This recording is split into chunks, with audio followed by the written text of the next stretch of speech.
හරිලාම අපි මේනකොට පළවෙනි පාඩමේ ICT hotspot ටික අපි කතා කරලා ඉවරයි. කියන්නේ පේපර් එකට එන්න පුළුවන් වැඩියෙන්ම අහන්න පුළුවන් තැන් ටිකක් මේ වෙනකොට කවර් කරලා ඉවරයි. එතකොට අද වීඩියෝ එකේදීත් කතා කරන්න යන්නේ මේ පළවෙනි පාඩමේ. ඒ කියන්නේ අපි ICT hotspot කතා කරන්නේ පළවෙනි පාඩමේ. එන්නේ පළවෙනි පාඩමේ අපේ එක්සෑම් එකේ පාස් පේපර්ස් වල අහලා තියෙන MCQ ප්‍රශ්න ටික සහ ස්ට්‍රක්චර් පේපර් එකේ අහලා තියෙන පාස් පේපර්ස් ටික තමයි අද සාකච්ඡා කරන්න යන්නේ. එතකොට මේක 2020 ඉඳන් 25 වෙනකම්ම තිබ්බ හැම එක්සෑම් එකකම තියෙන පාස් පේපර්ස් MCQ ටික සහ ස්ට්‍රක්චර් ටික අපි මේ වීඩියෝ එකේදී කතා කරනවා. ඉතින් මේ පේපර් එකේ කියන්නේ මම මේ පාස් පේපර්ස් වල ප්‍රශ්න ටික වෙනම හදපු පේපර් එකක් තියෙනවා. ඔයාට ඒක පළල ඩිස්ක්‍රිප්ෂන් එකේ තියෙන link එකෙන් download කරගන්න පුළුවන්. මුලින්ම පේපර් එක download කරගෙන කරන්න එහෙම නැත්නම් print out එකක් කරන්න. ඊට පස්සේ මේ ඩිස්කෂන් එක ඔයා බලන්න. එතකොට ඔයාට ඔයා ලියපුවා හරිද වැරදිද කොහෙද වැරදුනේ වගේ දේවල් ඔයාට මේකෙදි දැනගන්න පුළුවන්. හරි එහෙනම් අපි පේපර් එක කරමු. අපි මුලින්ම පළවෙනි ප්‍රශ්නේ ඉඳන් කරගෙන එතකොට මේක ප්‍රශ්න කරන්න කලින් අපි ප්‍රශ්න කියවලා මේකේ තියරි කොටස අපි ඩිස්කස් කරලා ඊට පස්සේ අපි උත්තරේ සාකච්ඡා කරමු. හරි. එතකොට පළවෙනි ප්‍රශ්නේ තියෙනවා පහත කවරක් කාණ්ඩ සැකසුම එහෙම නැත්නම් බැච් ප්‍රොසෙසින් සඳහා උදාහරණ වේද? එතකොට පළවෙනි ප්‍රශ්නේ අහලා තියෙන්නේ බැච් ප්‍රොසෙසින් කාණ්ඩ සැකසුම. බැච් ප්‍රොසෙසින් කියන එහෙම නැත්නම් මේ කාණ්ඩ සැකසුම කියන්නේ කොහෙන්ද එන්නේ? මේක එන්නේ අපි කතා කරා data processing steps ගැන. data processing steps ගැන. එතකොට ඒකෙදි steps කීයක් කතා කරාද? steps 5ක් කතා කරා. මොනවාද? data gathering. හරිද? ඊට පස්සේ data validation. ඊට පස්සේ validation කරපු data ටික මොනවද කරනවද මේ? data process. ඊට පස්සේ අපි output කරනවා දු output වෙන්නේ information. ඒ කියන්නේ data ටිකක් process කරාම බෙදන්න output වෙන්නේ process. sorry data ටිකක් process කරාම output වෙන්නේ information ටිකක්. ඊට පස්සේ output කරාට පස්සේ ඕනනම් අපිට ඒ ටික නැවත බලා ගන්න store කරලා තියාගන්න පුළුවන්. එතකොට 1 2 3 4 5 මෙන්න මේ step පහ ටික තමයි අපි data process steps වල කතා කරන්නේ. එතකොට මෙතනදී පේනවනේ ඔයාලට data process කියලා කැලලක් තියෙනවා. මෙන්න මේ කොටසයි තමයි අපි කතා කරේ data processing types ගැන.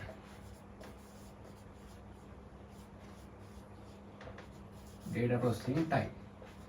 එතකොට data processing type මම ආකාර දෙකක් කිව්වා. එකක් තමයි batch processing. එහෙම නැත්නම් අපි සිංහලෙන් කියනවා කාණ්ඩ සැකසුම. අනිත් එක තමයි real time processing. එහෙමත් නැත්නම් අපි කියනවා තත්කාලීන සැකසුම කියලා. මෙන්න මේ කොටසෙන් තමයි පළවෙනි MCQ අපිට කරන්න තියෙන්නේ. එතකොට batch processing කියලා කියන්නේ මොකද්ද? batch processing කියලා කියන්නේ අදාළ අරමුණට යන්න මොකක් හරි information එකක් හදාගන්න කිසියම් කාල සීමාවක් තුල දත්ත ටිකක් එකතු කරලා අවසානයේදී අපි information එකක් ගන්නවා නම් ඒකට අපි කිව්වා batch processing කියලා. ඒ කියන්නේ ඔන්න data ටිකක් කාලයක් තිස්සේ එකතු කරනවා. අපි හිතමු ඔන්න මාසයක් තිස්සේ data ටික එකතු කරනවා. ඊට පස්සේ මාසෙ අන්තිමට අන්න අපේ information එක හදා ගන්නවා. ඒ වගේ කාලයක් තිස්සේ data ටික එකතු කරලා අවසානයේදී අපි information එක හදා ගන්නවා නම් ඒකට අපි කියනවා batch processing. එහෙම නැත්නම් කාණ්ඩ සැකසුම කියලා කියනවා. අනිත් එක තමයි real time processing. real time processing එකේදී වෙන්නේ data එක මොකද්ද? data එක input කරන වෙලාවෙම ඒක process කරන්න ගන්නවා. කියන්නේ data එක ජනනය වෙන අවස්ථාවේම ඒක process කරන්න ගන්නවා. අන්න ඒකට තමයි අපි real time එහෙම නැත්නම් තත්කාලීන සැකසුම කියලා කිව්වේ. හරි. දැන් අපි බලමුකෝ ප්‍රශ්නේ. මොකද්ද කියන්නේ? පහත කවරක් කාණ්ඩ සැකසුම නැත්නම් batch processing සඳහා උදාහරණයක් වේද? ඒතර පළවෙනි උත්තරේ තියෙනවා ගුවන් යානා පාලක පද්ධතිය. ඒ කියන්නේ air traffic control. එතකොට මේක ඇවිල්ලා batch processing නෙමෙයි, මේක ඇවිල්ලා real time processing එකක්. ගුවන් යානා පාලක පද්ධතියක් කියන්නේ මොකද්ද? ගුවන් යානා පාලක පද්ධතියක් කියලා කියන්නේ අපි දන්නවනේ ගුවන් යානා අහසේ යනකොට ඒ සම්බන්ධයෙන් තියෙන ගුවන් මාර්ග සම්බන්ධයෙන් තියෙන තොරතුරු. ඒ කියන්නේ හිතන්නකෝ මේ තියෙන ගුවන් මාර්ගයක් කියලා. හරිද? එතකොට මෙතනින් ගුවන් යානයක් මෙහෙම යනවා. හරිද? මේ පැත්තෙනුත් ඔන්න ගුවන් මාර්ගයක් ගුවන් යානයක් එනවා. එතකොට එකම මාර්ගයේ ගුවන් යානා දෙකක් එනකොට ඒ සම්බන්ධයෙන් මේ ගුවන් යානයටයි අදාළ තොරතුරු දැනුම් දීමක් කරන්න ඕනේ. ඒ වගේම තමයි හිතන්නකෝ මේ ගුවන් මාර්ගය යනකොට මොනවා හරි කාලගුණික විපර්යාසයන් තියනවා කියලා. අන්න ඒවත් අපි මේ ගුවන් යානයට සහ සියලු ගුවන් යාන වලට අපි ඒ බව ඉන්ෆෝම් කරන්න ඕනේ. එතකොට ඒ සම්බන්ධයෙන් අපි ඉන්ෆෝම් කරන්න ඕනි සිස්ටම් එකක් තමයි අපි කියන්නේ මොකක් කියලාද? ගුවන් යානා පාලක පද්ධතිය. එහෙම නැත්නම් එයා ට්‍රැෆික් කන්ට්‍රෝල් සිස්ටම් එකක්. අන්න ඒකෙදී මෙන්න මේ data ටික ඒ වෙලෙම process වෙන්න ඕනේ. ඒ කියන්නේ දැන් හිතන්නකෝ එකම මාර්ගයේ ගුවන් යානා දෙකක් යනවා නම් ඒක ඒ වෙලෙම මේ data එක process වෙලා මේ දෙකටම දැනුම් දීමක් කරන්න ඕනේ. නැත්තම් පොඩ් කාලයක් ඉඳලා ඒක දැනුම් දීමක් කරනකොට මෙතනදී ඇක්සිඩන්ට් එකක් වෙලා මේ ගුවන් යානා අනතුරකට ලක් වෙන්න පුළුවන්. ඊට අමතරව අන්න අර වගේ කාලගුණික විපර්යාසයන් එවෙලෙම දත්ත ටික අරන් මේ ගුවන් යානා දෙකට දැනුම් දීමක් කරන්න ඕනි. හරිද? එතකොටත් මොකද වෙන්නේ? ඒක ඇවිල්ලා රියල් ටයිම් ප්‍රොසෙසින් එකක්. ඒ කියන්නේ data ටික එකතු වෙනවා එවෙලෙම process කරනවා. හරිනේ? හරි. එතකොට ගුවන් යානා පාලක පද්ධතියක්. එහෙම නැත්නම් air traffic control එක අපි කියනවා රියල් ටයිම් ප්‍රොසෙසින් එකක් කියලා. ඒතොර මේ ප්‍රශ්නේදී ඒක අපිට ගන්න බෑ. ඊළඟ මොකද්ද? රියදුරු රහිත මෝටර් කාරයක පවතින ධාවන පද්ධතිය. ඒ කියන්නේ රියදුරු රහිත කියන්නේ self driving කාර් යන්නේ. ඒකේ රියදුරෙක් නෑ. ඒක self drive. ස්වයංක්‍රීයව ධාවනය වෙන කාර් එකක්. එතකොට ඒකෙදි හරිද හිතන්නකෝ මම මෙතන දැන් අදිනවා. ඔන්න ඒ විදිහට ධාවනය වෙන කාර් එකක්. හරිනේ. එතකොට ඔන්න දැන් මේ කාර් එකේ ඩ්‍රයිවර් කෙනෙක් නෑ. ඉස්සරහට යනවා. ඉස්සරහට යනකොට මෙන්න මෙතන ලොකු ගහක් තියෙනවා. එතකොට ළමයි මෙන්න මෙතන ලොකු ගහක් තියෙනවා කියලා මේ පාරේ යනකොට මෙතනින් යන්න බෑ ලොකු ගහක් තියෙනවා කියලා මේ කාර් එක සෙන්සර් වලින් දැනගන්නවා. හරිනේ. එතකොට මේ කාර් එක මේ ගැන සෙන්සර් වලින් දැනගත්ත ගමන්ම ඒක ප්‍රොසෙස් වෙලා මේකේ තියෙන මොකද මේකේ තියෙන සිස්ටම් එකට ඒක දැනුම් දීමක් කරන්න ඕනි. නැත්තම් මොකද වෙන්නේ? එහෙම දැනුම් දීමක් කරේ නැත්තම් මේක ගිහිල්ලා ඇප්පිලා ඇක්සිඩන්ට් එකක් වෙනවා. එතකොට මේකෙදි වෙන්නේ එහෙම නැත්තම් මේ ස්වයංක්‍රීය කාර් ධාවන පද්ධතිය වෙන්නේ අන්න රියල් ටයිම් ප්‍රොසෙස් එකක්. ඒ වෙලාවෙම දත්තේ හඳුනා ගන්නවා. ඒ වෙලාවෙම ප්‍රොසෙස් කරනවා. දැන් මේක අපි අදුරගෙන හිතන්නකෝ පැයකට පස්සේ ප්‍රොසෙස් කරා කියලා. එතකොට මොකද වෙන්නේ? මේ තත්ත්වය ඇතුළත මේක ඇක්සිඩන්ට් වෙන්න පුළුවන්. හරිද? එතකොට රියදුරු රහිත මෝටර් කාර් එක වෙන්නේ අන්න රියල් ටයිම් ප්‍රොසෙසින් එකක්. හරිනේ. ඊට පස්සේ දැඩි සත්කාර ඒකක රෝගී නිරීක්ෂණ හා සත්කාර පද්ධති. ඒ කියන්නේ ICU එක තියෙන රෝගී නිරීක්ෂණ සහ සත්කාරක පද්ධති. හරිද? ඒකෙ වෙන්නේ මොකද්ද? ඒකෙ වෙන්නේ රියල් ටයිම් ප්‍රොසෙසින් එකක් නේ. ඒ කියන්නේ දැන් හිතන්නකෝ ඔන්න මේ ඉන්නවා ලෙඩා.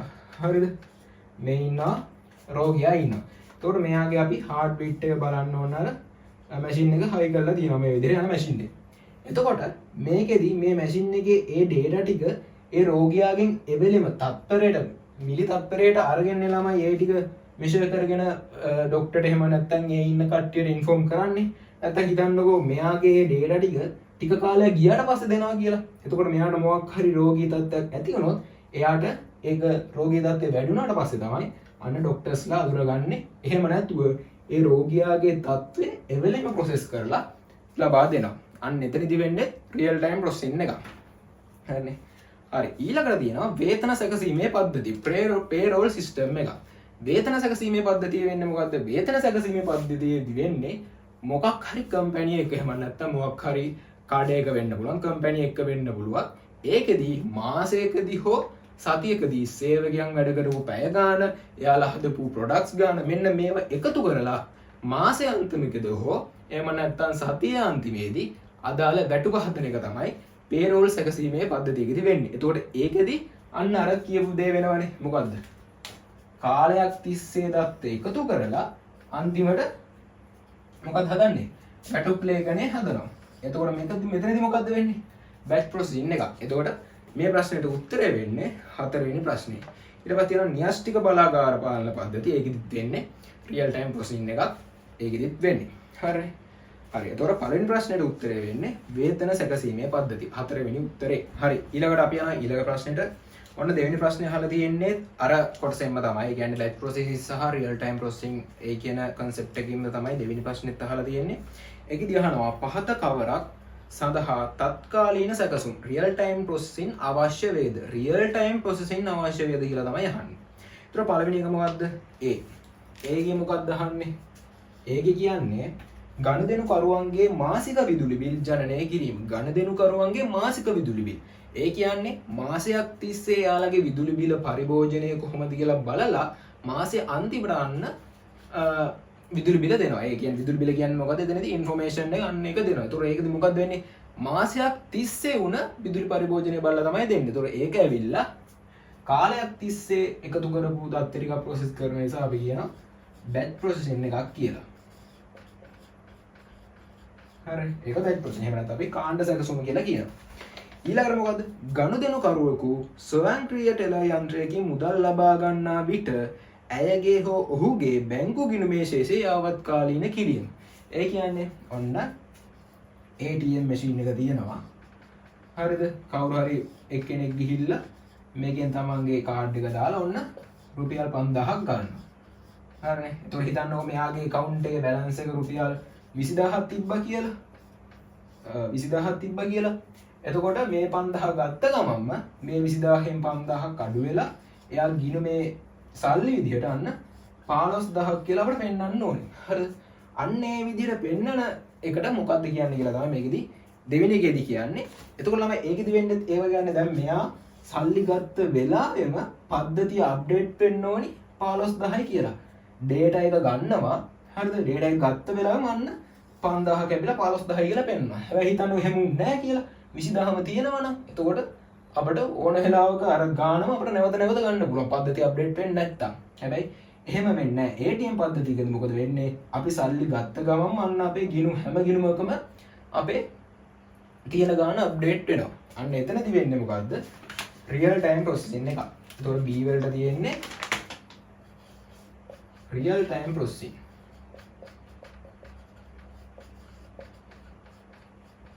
හරි. Real time processing. හරි. ඊළඟ උත්තරය මොකද්ද? C.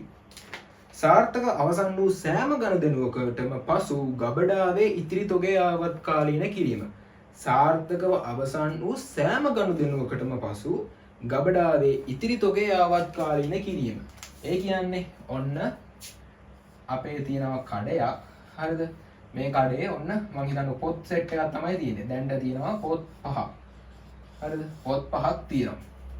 මොන හරි පොත් 5ක් තියෙනවා. හරිද? එතකොට මේකේ ඔන්න සිස්ටම් එකකුත් තියෙනවා.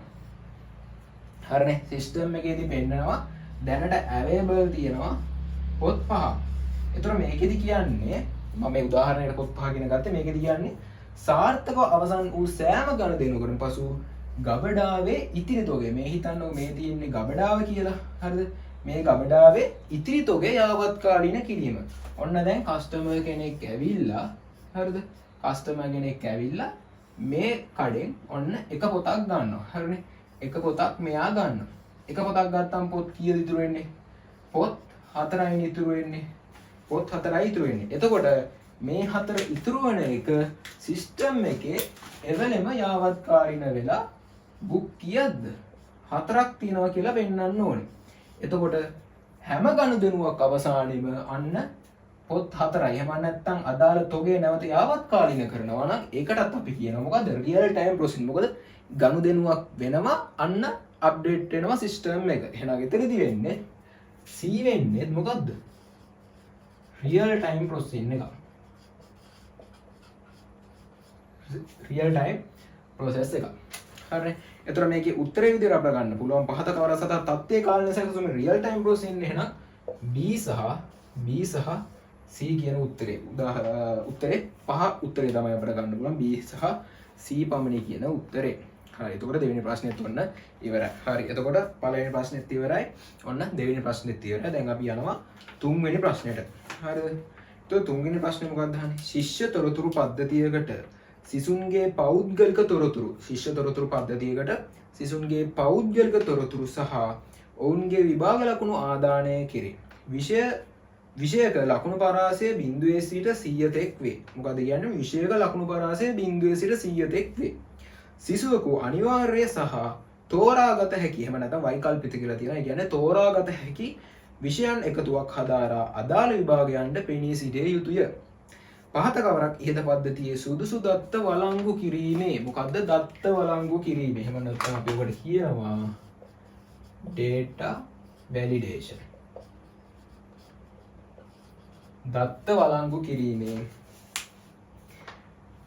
දත්ත වළංගු කිරීම වේද කියලා අහනවා. එතකොට මේක එන්නේ අපි අර පළවෙනි ප්‍රශ්නේ කතා කරපු data processing steps වල තියෙන දෙවෙනි පියවර. අපි කියනවා දත්ත බලංගු කරණය කියලා කියනවා. එතකොට මම මුලින් මේකේ තීරි කොටස කියලා දෙන්නම්. දත්ත බලංගු කරනවා කියලා කියන්නේ අපි මොකක් හරි අරමුණක් කරා data එකතු කරනවා නම් එහෙම නැත්නම් අපේ system එකට data ටික එකතු කරනවා නම් ඒ data අපේ අරමුණට යන්න පුළුවන් වෙන පැහැදිලි නිවැරදි හරි දත්තද කියලා අපි පොඩි ටෙස්ට් එකක් එහෙම නැත්නම් චෙක් කරලා බලන එකට තමයි මේ දත්ත බලංගු කරණය කියලා කියන්නේ. එතකොට දත්ත බලංගු කිරීමේ ආකාර කිහිපයක් තියෙනවා. එකක් තමයි අපි මුලින්ම බලනවා තත්ත්වතා පරීක්ෂාව. එහෙම නැත්නම් ඇති බව පරීක්ෂාව. ඒකට අපි කියනවා presence check එක. presence check එහෙම නැත්නම් අපි මේකට ඇති බව පරීක්ෂාව කියලා කියනවා. ඔකට තව වචනයක් තියෙනවා සිංහලෙන් තත්ත්වතා පරීක්ෂාව. ඒක තමයි මේ පේපර් එකේ තියෙන තත්ත්වතා පරීක්ෂාව කියලා. ඒතොර ඒකට එහෙම මේ වචනේත් මතක තියාගන්න මොකද තත්ත්වතා පරීක්ෂාව. ඊළඟට මොකද්ද? අපි බලනවා රේන්ජ් check. එහෙමත් නැත්නම් අපි කියනවා මේක මොකද්ද? පරාස පරීක්ෂාව.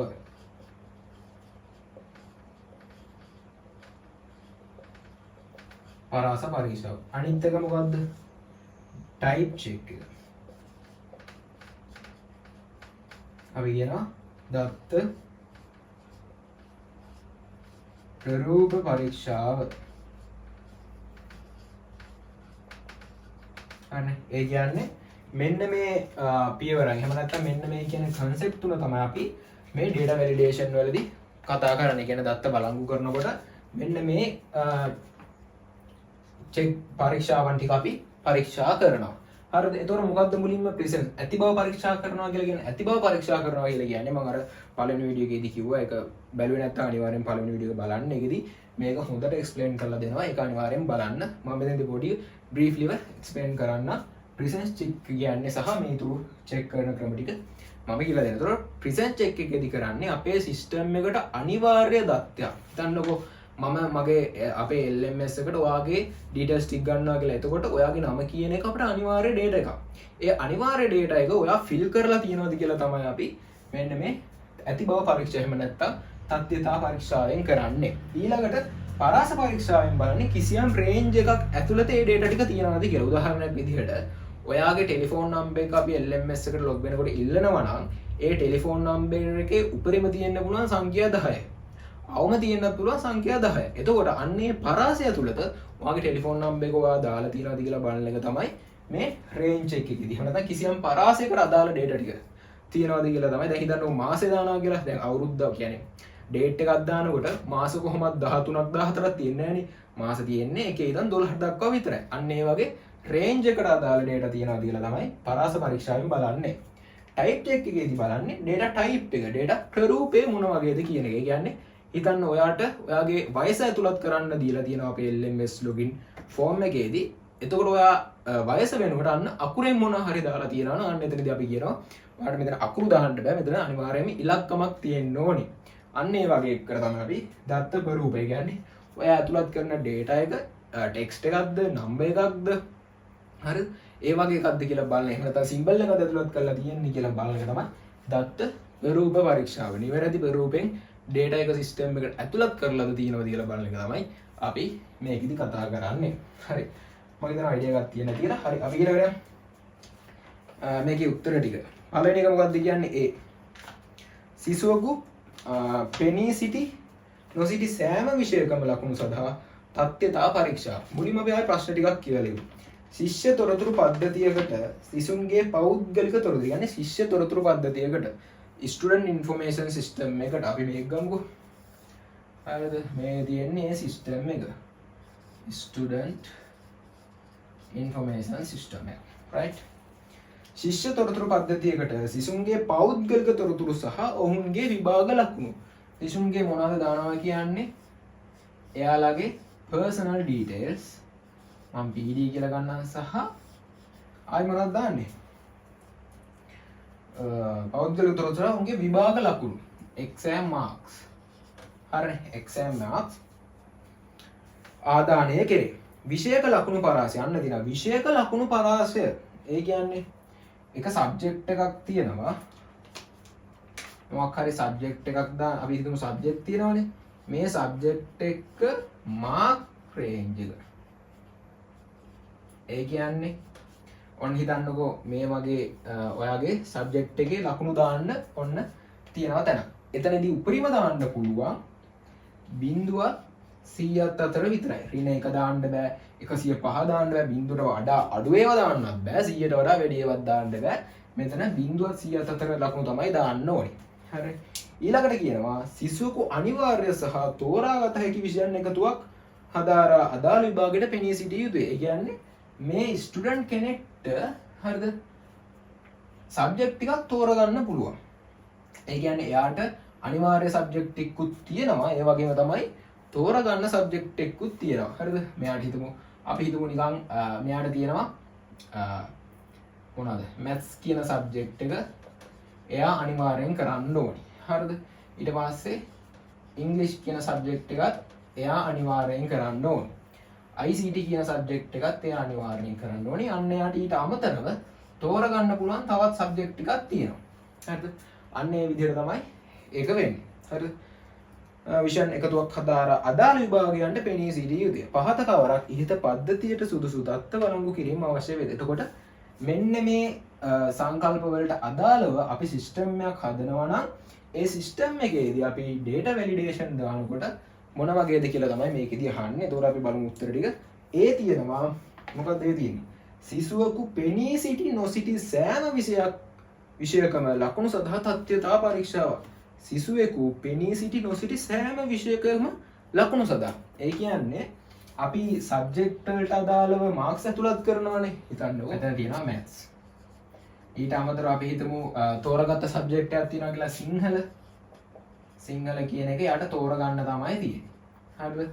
එතකොට ළමයි මේකේ කියන්නේ දැන් මේක අනිවාර්ය සබ්ජෙක්ට් නේ. මේකට කොහොමද ශිෂ්‍යයා පෙනී සිටිනවා. හැබැයි මේ ශිෂ්‍යයා සිංහල කියන සබ්ජෙක්ට් එක කරේ නැහැ. හරිද? එහෙම හිතන්නකෝ. එතකොට මැත්ස් කියන සබ්ජෙක්ට් එකට එයා පෙනී ඉඳලා තියෙනවා. සිංහල කියන සබ්ජෙක්ට් එකට පෙනී ඉඳලා නැහැ. එතකොට පෙනී ඉඳලා නැත්නම් අපි ඒකට මාක්ස් ඇතුළත් කරන්නේ නැහැනේ. හරිද? ඒකවලු තියන්න ඕන. දැන් කියනවා සිසුවෙකු පෙනී සිටි නොසිටි සෑම විෂයක ලකුණු සඳහාම තත්ත්වතා පරීක්ෂාවක්. එතකොට ළමයි මේ හැම එකටම තත්ත්වතා පරීක්ෂාවක් දානවා කියලා කියන්නේ ඒ ඩේටා එකේ සිසුවා අනිවාර්යයෙන්ම ඇතුළත් කරන්න ඕනේ. හැබැයි සිංහල කියන සබ්ජෙක්ට් එකට මේ සිසුවා පෙනී ඉඳලා නැත්නම් ඒකට අපි මාක්ස් එකක් දාන්නේ නැහනේ. අන්න ඒ වෙලාවේදී මොකද අපිට ඒකට තත්ත්වතා පරීක්ෂාවක් දාන්න බෑ. මොකද මේ ශිෂ්‍යයා ඒකට පෙනී සිටලා නැහැ. එයාට තෝරගන්න සබ්ජෙක්ට් ටිකක් තියෙනවා. එතකොට පෙනී සිටි නොසිටි හැම එකටම අපට අන්න මාක්ස් ඇතුළත් කරන්න බෑ. අන්න ඒ වෙලාවේදී අපිට ඇති බව පරීක්ෂාව මෙතනදී කරන්න බෑ. ඒක වැරදි. එතකොට ඒ උත්තරේ වැරදි. ඊළඟ මොකක්ද කියන්නේ? ආදානය කළ විභාග ලකුණක් බිඳුවේ සිට 100 තෙක් දැයි සෙවීමට පරාස පරීක්ෂාව. ඒ කියන්නේ දැන් මැත්ස් වලට අපි අපේ ලකුණු දානවා නම් ඒක 0 අතරක් තියෙන්න ඕනි 100 අතරක් තියෙන්න ඕනි. එතකොට ඒකදී අපි කියන එක මොකද්ද? පරාස පරීක්ෂාව. එහෙනම් නැත්නම් රේන්ජ් එකක් කියලා කියනවා. එතකොට B උත්තරේ හරි. එතකොට මෙතනදී අපිට 0ට වඩා අඩු ඍණ 5 දාන්න බෑ. 105 110 ඒ වගේ ලකුණු දාන්න බෑ. මෙන්න මේ පරාසය ඇතුළත තමයි අපිට ඩේටා එක දාන්න පුළුවන්. අපේ විභාග ලකුණු දාන්න පුළුවන්කම තියෙන්නේ. හරි. එතකොට 100කේදී කියනවා සිසුවාගේ දුරකථන අංකය සඳහා කළ ආදානයේ ඉලක්කම් පමණක් ඇති බව සහතික කිරීමට දත්ත වර්ග පරීක්ෂාවක්. ඒකත් හරිනේ. ඒ කියන්නේ ඔන්න ෆෝන් නම්බර් එක ඇතුළත් කරන්න තියෙනවා. හරිද? එතකොට ඒකෙදි ඇතුළත් කරන ෆෝන් නම්බර් එක නම්බර්ස් ද කියලා බලන්න. නම්බර්ස් ද කියලා බලන්න අන්න ටයිප් චෙක් එකක් දානවා. ඒක හරි. ඒ කියන්නේ ඒ නම්බර්ස් විතර දානවා. ඒකට අපිට අකුරු දාන්න බෑ. එහෙනම් අපිට නම්බර්ස් විතරයි දාන්න පුළුවන්. ඒතර නම්බර්ස් විතරද දාලා තියෙන්නේ කියලා බලන්න අන්න වර්ග පරීක්ෂාවක් කරන්න පුළුවන්. එහෙම නැත්නම් ටයිප් චෙක් එකක් අපිට කිරීමේ හැකියාව තියෙනවා. හරිනේ. එතකොට C තමයි. එහෙනම් අපිට උත්තරේ ගන්න පුළුවන් පස්වෙනි උත්තරේ B හා C පමණයි කියන උත්තරේ. හරි. ඔන්න එහෙනම් තුන්වෙනි ප්‍රශ්නේත් අපි කතා කරා. හරි. දැන් අපි යනවා හතරවෙනි ප්‍රශ්නෙට. හතරවෙනි ප්‍රශ්නේ කියන්නේ පහත දත්ත සලකන්නලු. හරිද? සංවේදකයකින් ලබා ගන්නා උෂ්ණත්වය පරිගණකයක සුරකී ගොනුවක නිර්මාතෘගේ නම සහ එය නිර්මාණය කළ දිනය සමාජ මාධ්‍ය ජාලයක බෙදා ගන්න පළ කිරීම සහ ප්‍රතිචාර එකතුවක්. හරිද? ඉහත දත්තවල නිවැරදි වර්ගීකරණයට පහත කවරක් අදාළ වේද කියලා තමයි හතරවෙනි ප්‍රශ්නේදී අහන්නේ. ඒතර මේකට යන කලින් මම මුලින්ම තීරි කොටසට එන්න. හරිද? ඒතර මේ කොටස එන්නේ පළවෙනි පාඩමේ අපි මේකෙදි කතා කරන්නේ මේ කොටස වැඩි විස්තර කරලා නැහැ පළවෙනි පාඩමේ. පළවෙනි පාඩමේ අපි big data ගැන විතරයි කතා කරන්නේ. හැබැයි මේ ප්‍රශ්නේදී අහලා තියෙනවා. ඒතර අපි මේක බලමු මොනවද කියලා. ඒතර මේක එන්නේ data classification.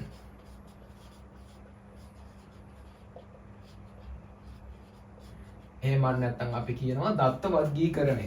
මේ දත්ත වර්ගීකරණය ගත්තම තමයි අපිට මේ data කියන දේවල් ආකාර කිහිපයකට වර්ග කරන්න පුළුවන්. එකක් තමයි අපිට පුළුවන්. හරිද? ප්‍රමාණාත්මක දත්ත. ප්‍රමාණාත්මක දත්ත. එහෙම නැත්නම් කියන quantitative data. හරිද? ඊට අමතරව අපිට පුළුවන් මොනවද? ගුණාත්මක දත්ත.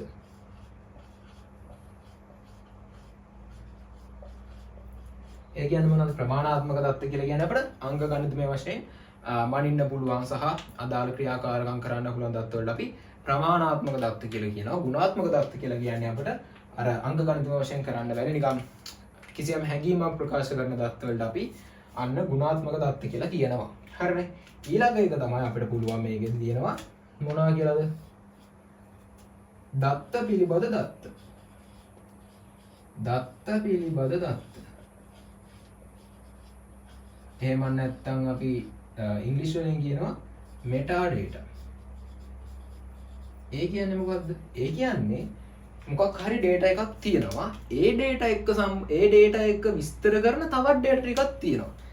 මේ දන්නු ඔන්න මොකක් හරි data එකක් තියෙනවා. හරිද? ඔන්න data එකක් තියෙනවා. මේ data එක විස්තර කරන තවත් data ටිකක් තියෙනවා. මෙන්න මේ data වලට අපි කියනවා metadata කියලා. උදාහරණයක් විතර ගන්නකො. උදාහරණයක් විදිහට ඔන්න ෆොටෝ එකක් තියෙනවා. හරිද? ෆොටෝ එකක් තියෙනවා. එතකොට මේ ෆොටෝ එක අපි data එකක් විදිහට අඳුන්වනවා. හරිද? ෆොටෝ එකක් තියෙනවා. මේ ෆොටෝ එක data එකක්. හරිද? එතකොට මේ ෆොටෝ එක විස්තර කරන තවත් data මොනවද? මේක capture කරපු date එක. capture කරපු date එක. හරිද? මේක open කරපු අන්තිම දවස. අන්න ඒ වගේ තොරතුරු ඒ වගේ data ටිකක් තියෙනවනේ. ඒ data ටික මෙන්න මේ අපේ ප්‍රධාන data එක විස්තර කරනවානේ. අන්න ඒ data වලට අපි දත්ත පිළිබඳ දත්ත එහෙම නැත්නම් metadata කියලා කියනවා. හරි. මම හිතනවා idea එකක් කියන්න දීලා metadata කියන්නේ මොකක්ද කියලා. ඊළඟට මොකද අපි ඒක පළවෙනි වීඩියෝ එකේදී කතා කරා මොනවා ගැනද? big data. මේක ගැන අපි කියන්න ඕනේ. ඒක අපි පළවෙනි වීඩියෝ එකේදී කතා කරලා තියෙනවා big data එකක් කියන්නේ මොකක්ද කියන එක ගැන. තව data එකක් තියෙනවා අපි කියනවා අඛණ්ඩ දත්ත. මෙතනට ගන්න. ඒකට අපි කියනවා අඛණ්ඩ දත්ත. continuous data. ඒ කියන්නේ මොකද? අඛණ්ඩ දත්ත කියලා කියන්නේ නිතර අන්න උත්පාදනය කරන data වල කියලා හඳුන්වන්න පුළුවන්. දැන් උදාහරණයක් විදිහට අපි ගත්තොත් සුළගේ වේගය, එහෙම නැත්නම් උෂ්ණත්වය වගේ දේවල් එක තප්පරෙන් තප්පරයට වෙනස් වෙනවා. දැන් උෂ්ණත්වය ගත්තොත් හිතන්නකෝ දැන් තියෙන සෙල්සියස් අංශක 5.35යි කියලා. එතකොට මේක තප්පරෙන් තප්පරයට වෙනස් වී යන්න පුළුවන්. ඊළඟ තප්පරේ 5.34 වෙන්න පුළුවන්. 5.33 මේ විදිහට වෙනස් වී යන්න පුළුවන්. එතකොට ඒ සම්බන්ධයෙන් නිරන්තරයෙන් අන්න සිස්ටම් එකට data දෙනවා. අඛණ්ඩව data එක දෙනවා. අන්න ඒවට අපි කියනවා අඛණ්ඩ දත්ත කියලා. හරිද? එතකොට data වර්ගීකරණය ගත්තම ප්‍රමාණාත්මක දත්ත තියෙනවා, ගුණාත්මක දත්ත පිළිබඳ දත්ත, එහෙම නැත්නම් metadata තියෙනවා, big data තියෙනවා සහ අඛණ්ඩ දත්ත කියලා තියෙනවා. එතකොට මේ ටික පොඩි chart එකක් mind map එකයි ගහගන්න. ඒක ලේසි වෙයි exam එකට යන්න කලින් බලන්න. ප්‍රමාණාත්මක දත්ත, ගුණාත්මක දත්ත පිළිබඳ දත්ත ඒවට අපි කියනවා metadata කියලා. ඊට පස්සේ big data තියෙනවා, අඛණ්ඩ දත්ත කියලා තියෙනවා. හරි දැන් අපි ප්‍රශ්නෙට යමු. පහත දත්ත සලකන්නලු. සංවේදකයකින් ලබා ගන්නා උෂ්ණත්ව අගයන් පරිගණකයක සුරැකී ගොනුවක නිර්මාතෘගේ නම සහ ඒ නිර්මාණ කළ දිනය සමාජ මාධ්‍ය ජාලක බෙදා ගන්න පළ කිරීම සහ ප්‍රතිචාර වල එකතුවක්. හරිනේ පළවෙනි එක බලමු. ඒ වලට මොකක්ද තියෙන්නේ? සංවේදකින් ලබා දෙන උෂ්ණත්ව අගයන්. අන්න මොනවද උෂ්ණත්ව අගයන් කියන ඒවා අඛණ්ඩව වෙනස් වෙනවා. එතකොට ඒ වගේ data වලට අපි අන්න අඛණ්ඩ දත්ත කියලා කියනවා. එහෙම නැත්නම් continuous data. continuous data කියලා කියනවා. හරි continuous data. ඊළඟට මොකද්ද? පරිගණකයක සුරැකී ගොනුවක නිර්මාතෘගේ නම සහ ඒ නිර්මාණ කළ දින. ඒ කියන්නේ කම්පියුටර් එක තියෙනවා මොකක් හරි ෆයිල් එකක්. හරිනේ. මේ ෆයිල් එක සම්බන්ධයෙන් තියෙන මොනවද? ඒක නිර්මාණය කරපු කෙනාගේ නම තියෙනවා. නිර්මාණය කරපු කෙනාගේ නම තියෙනවා. ඊට අමතරව මොනවද තියෙන්නේ? නිර්මාණය කරපු ඩේට් එක තියෙනවා. එතකොට මේක ඩේටා එකක් නම් ඒ ඩේටා එක සම්බන්ධයෙන් විස්තර කරන නම සහ ඩේට් එක තියෙනවා නම් ඒ ඩේටා වලට අපි කියනවා මොනවද? මොකක් හරි දත්තයක් විස්තර කරන තවත් දත්ත වලට අපි කියනවා මෙටා ඩේටා කියලා. එතකොට දෙවෙනි උත්තරේ තමයි මෙටා ඩේටා. දත්ත පිළිබඳ අන්න විස්තර කරන දත්ත වලට කියනවා මෙටා ඩේටා කියලා. ඊට පස්සේ තියෙනවා සමාජ මාධ්‍ය ජාලයක බෙදා ගන්න පළ කිරීම නැත්නම් පෝස්ට් සහ ප්‍රතිචාර රෙස්පොන්සස් වල එකතුවක්. එතකොට මේ බිග් ඩේටා කතා කරන වෙලාවෙදී අපි කිව්වා මොනවා කියලාද? බිග් ඩේටා කියලා කියන්නේ සාමාන්‍ය කළමනාකරණය කිරීමේ මෘදුකාංග එහෙම නැත්නම් ඩේටාබේස් වලින් අපිට කළමනාකරණය කරන්න අමාරු කම්ප්ලෙක්ස් තියෙන ඒ වගේ තමයි ජනනය වෙන වේගය වැඩි. අපි ඒවට කන්සෙප්ට් තුනක් කතා කරා velocity, veracity, variety. හරිද? මෙන්න මේ කන්සෙප්ට් තුන තියෙන ඩේටා වලට අපි බිග් ඩේටා කියලා කිව්වා. ඒතර මෙන්න මේ ඩේටා වලට හොඳම උදාහරණය තමයි මම කිව්වේ සෝෂල් මීඩියා වලින් ජනනය වෙන පෝස්ට්, ඒවට එන කමෙන්ට්ස්, ඒවට එන ලයික්ස් මෙන්න මේ වගේ සම්බන්ධ වෙන ඩේටා වලට අපි බිග් ඩේටා කියලා කියන. ඒතර මෙතන තියෙන්නේ අන්න සමාජ මාධ්‍ය ජාලයක බෙදා හැන දත්ත. එහෙනම් අපි ඒක ගැන දන්නවා. C වලට ඉන්නේ big data. big data. එතකොට උත්තරේ විදිහට අපිට එනවා අඛණ්ඩ දත්ත, මෙටා data, big data නම් උත්තරේ 3. හතරට උත්තරේ 3. හරි. එහෙනම් අපි ඒ ප්‍රශ්නෙත් මෙතනදී ඉවරයි. හරි අපි ඊළඟ ප්‍රශ්නයට යමු. ඊළඟ ප්‍රශ්න පස්වෙනි ප්‍රශ්නේ මාර්ගගත විභාගයක අනිවාර්ය ප්‍රශ්න වලට අන්න මාර්ගගත විභාගයකට ඔන්න ඔන්ලයින් එක්සෑම් එකක් තියනවලු. ඔන්ලයින් එක්සෑම් එකක් තියෙනවා. හරි. අනිවාර්ය ප්‍රශ්න වලට සිසුන් පිළිතුරු සපයා නොමැතිනම් ඔවුන්ගේ පිළිතුරු ඉදිරිපත් කිරීමට පෙර මාර්ගගත විභාග පද්ධතිය ඒ බව සිසුන්ට ඇගවිය යුතුයි. එහෙම නැත්නම් ඉන්ෆෝම් කරන්න ඕනේ. එම අවශ්‍යතාවය සඳහා පහත කවරක් දත්ත බලංගු කිරීමේ ප්‍රමාණවත්ද කියලා. ඒතර මේක ඇවිල්ලා අහන්න තියෙන්නේ data validation වල. ඒතකොට ඔයාලට මතක ඇති මම කිව්වා data validation වල නිතරම ප්‍රශ්න කරනවා. එතකොට 2020 ඉඳන් 25 වෙනිදා දැන් මම හිතන්නේ ප්‍රශ්න 4ක විතර මෙන්න මේ data validation ගැන අහලා තිබ්බා. එතකොට මේකෙදි කතා කරන්නේ data validation ගැන. හරිනේ. ඒතර මොකක්ද අහන්නේ? ඔන්න online exam එකක් තියෙනවා. හරිද? online exam එකක් තියෙනවා. එතකොට මේ online exam එකේ තියෙනවනේ ප්‍රශ්න quizzes තියෙනවනේ. මෙන්න මේ අපි හිතුව මේ තියෙන ප්‍රශ්නේ කියලා. එතකොට මේ ප්‍රශ්න වලට උත්තර සපයන එක අනිවාර්යයි.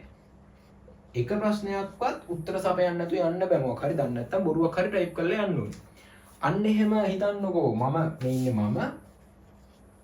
මම මේකෙදි පළවෙනි ප්‍රශ්නෙට උත්තරේ ලියන්නේ නැහැ. හරිද? අන්න ඒ වෙලාවේදී මේ සිස්ටම් එකෙන් මෙයාට මැසේජ් එකක් යවන්න ඕනි. අනිවාර්යයෙන්ම උත්තරයක් මොකක් හරි උත්තරයක් දාන්න කියලා. එතකොට අපි දාන උත්තරයක් තියෙනවද නැද්ද කියලා බලන පරීක්ෂාවට අපි මුලින්ම කතා කරා මොකද්ද? ඒකට අපි කියනවා මොනවද කියලාද? presence check. එහෙම නැත්නම් සිංහලෙන් කියනවා තත්ත්වතා පරීක්ෂාව.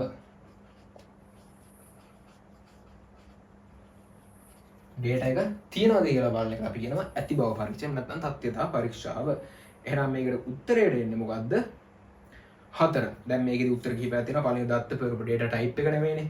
ඊට පස්සේ තියෙනවා දත්ත පෙරූපේ සහ තත්ත්වතා. එහෙම නැහැ. තත්ත්වතා පරීක්ෂාවෙන් තමයි බලන්නේ. ඒතොර එතනදී අපි data type එක ගැන සලකන්නේ නැහැ. ඊළඟට තියෙනවා මොකද්ද? දත්ත පෙරූප සහ පරාස නැහැ. අපි පරාසයක් නෙමෙයි මේ data එක අනිවාර්යෙන් තියෙනවද කියලා තමයි බලන්නේ. ඒතර පරාස පරීක්ෂාව පමණක් නැහැනේ. පරාස පරීක්ෂාව කියන්නේ range එකකට තියෙනවද කියලානේ. මේකෙදි අදාළ data එක හරියට කියන්නේ ප්‍රශ්න එකක්වත් හිස්ව තියෙන්න බෑ. උත්තරයක් දාලා තියෙන්න ඕනේ. එහෙනම් ඒකට අපි presence check. එහෙම නැත්නම් මෙන්න මේ තත්ත්වතා පරීක්ෂාව තමයි බලන්නේ. පහට උත්තරේ 4. ඒක මම හිතනවා වැඩි කතා කරන්නේ නැහැ. මොකද අපි මේ ගැන data validation ගැන දැන් ප්‍රශ්න 4-3ක් විතර සාකච්ඡා කරා. හරි. ඔන්න එහෙනම් අපි ඊළඟ ප්‍රශ්නෙට යන්. ඊළඟ ප්‍රශ්නේ තියෙන 6 වෙනි ප්‍රශ්නේ.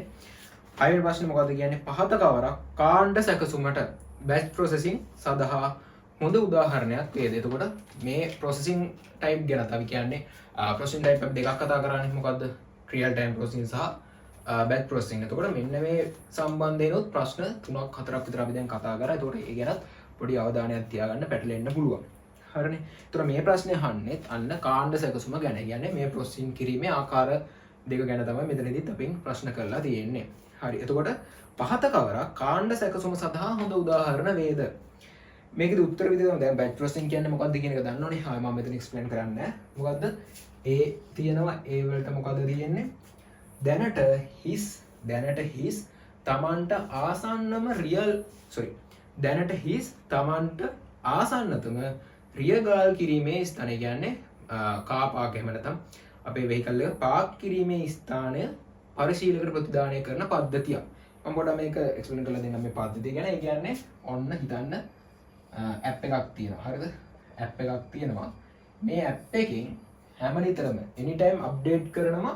හිතන්න ඔන්න කාර් පාක් එකක් තියෙනවා. මේ හිතන්න මේ තියෙන කාර් පාක් එක. හරිද? ඒතර මේකේ අපි ගිහලා ඔන්න වාහන මේ හිතේ තියෙන වාහන කියලා හිතන්න.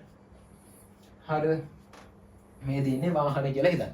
එතකොට මේ ඇප් එකෙන් බලනවා ළඟම තියෙන කාර් පාක් එක බලනවා. ඒ කාර් පාක් එකේ ඉඩ තියනවාද කියලා බලනවා. ඒක ඔන්න හැමනිතරම අප්ඩේට් කරලා යූසර්ස්ලට දෙනවා.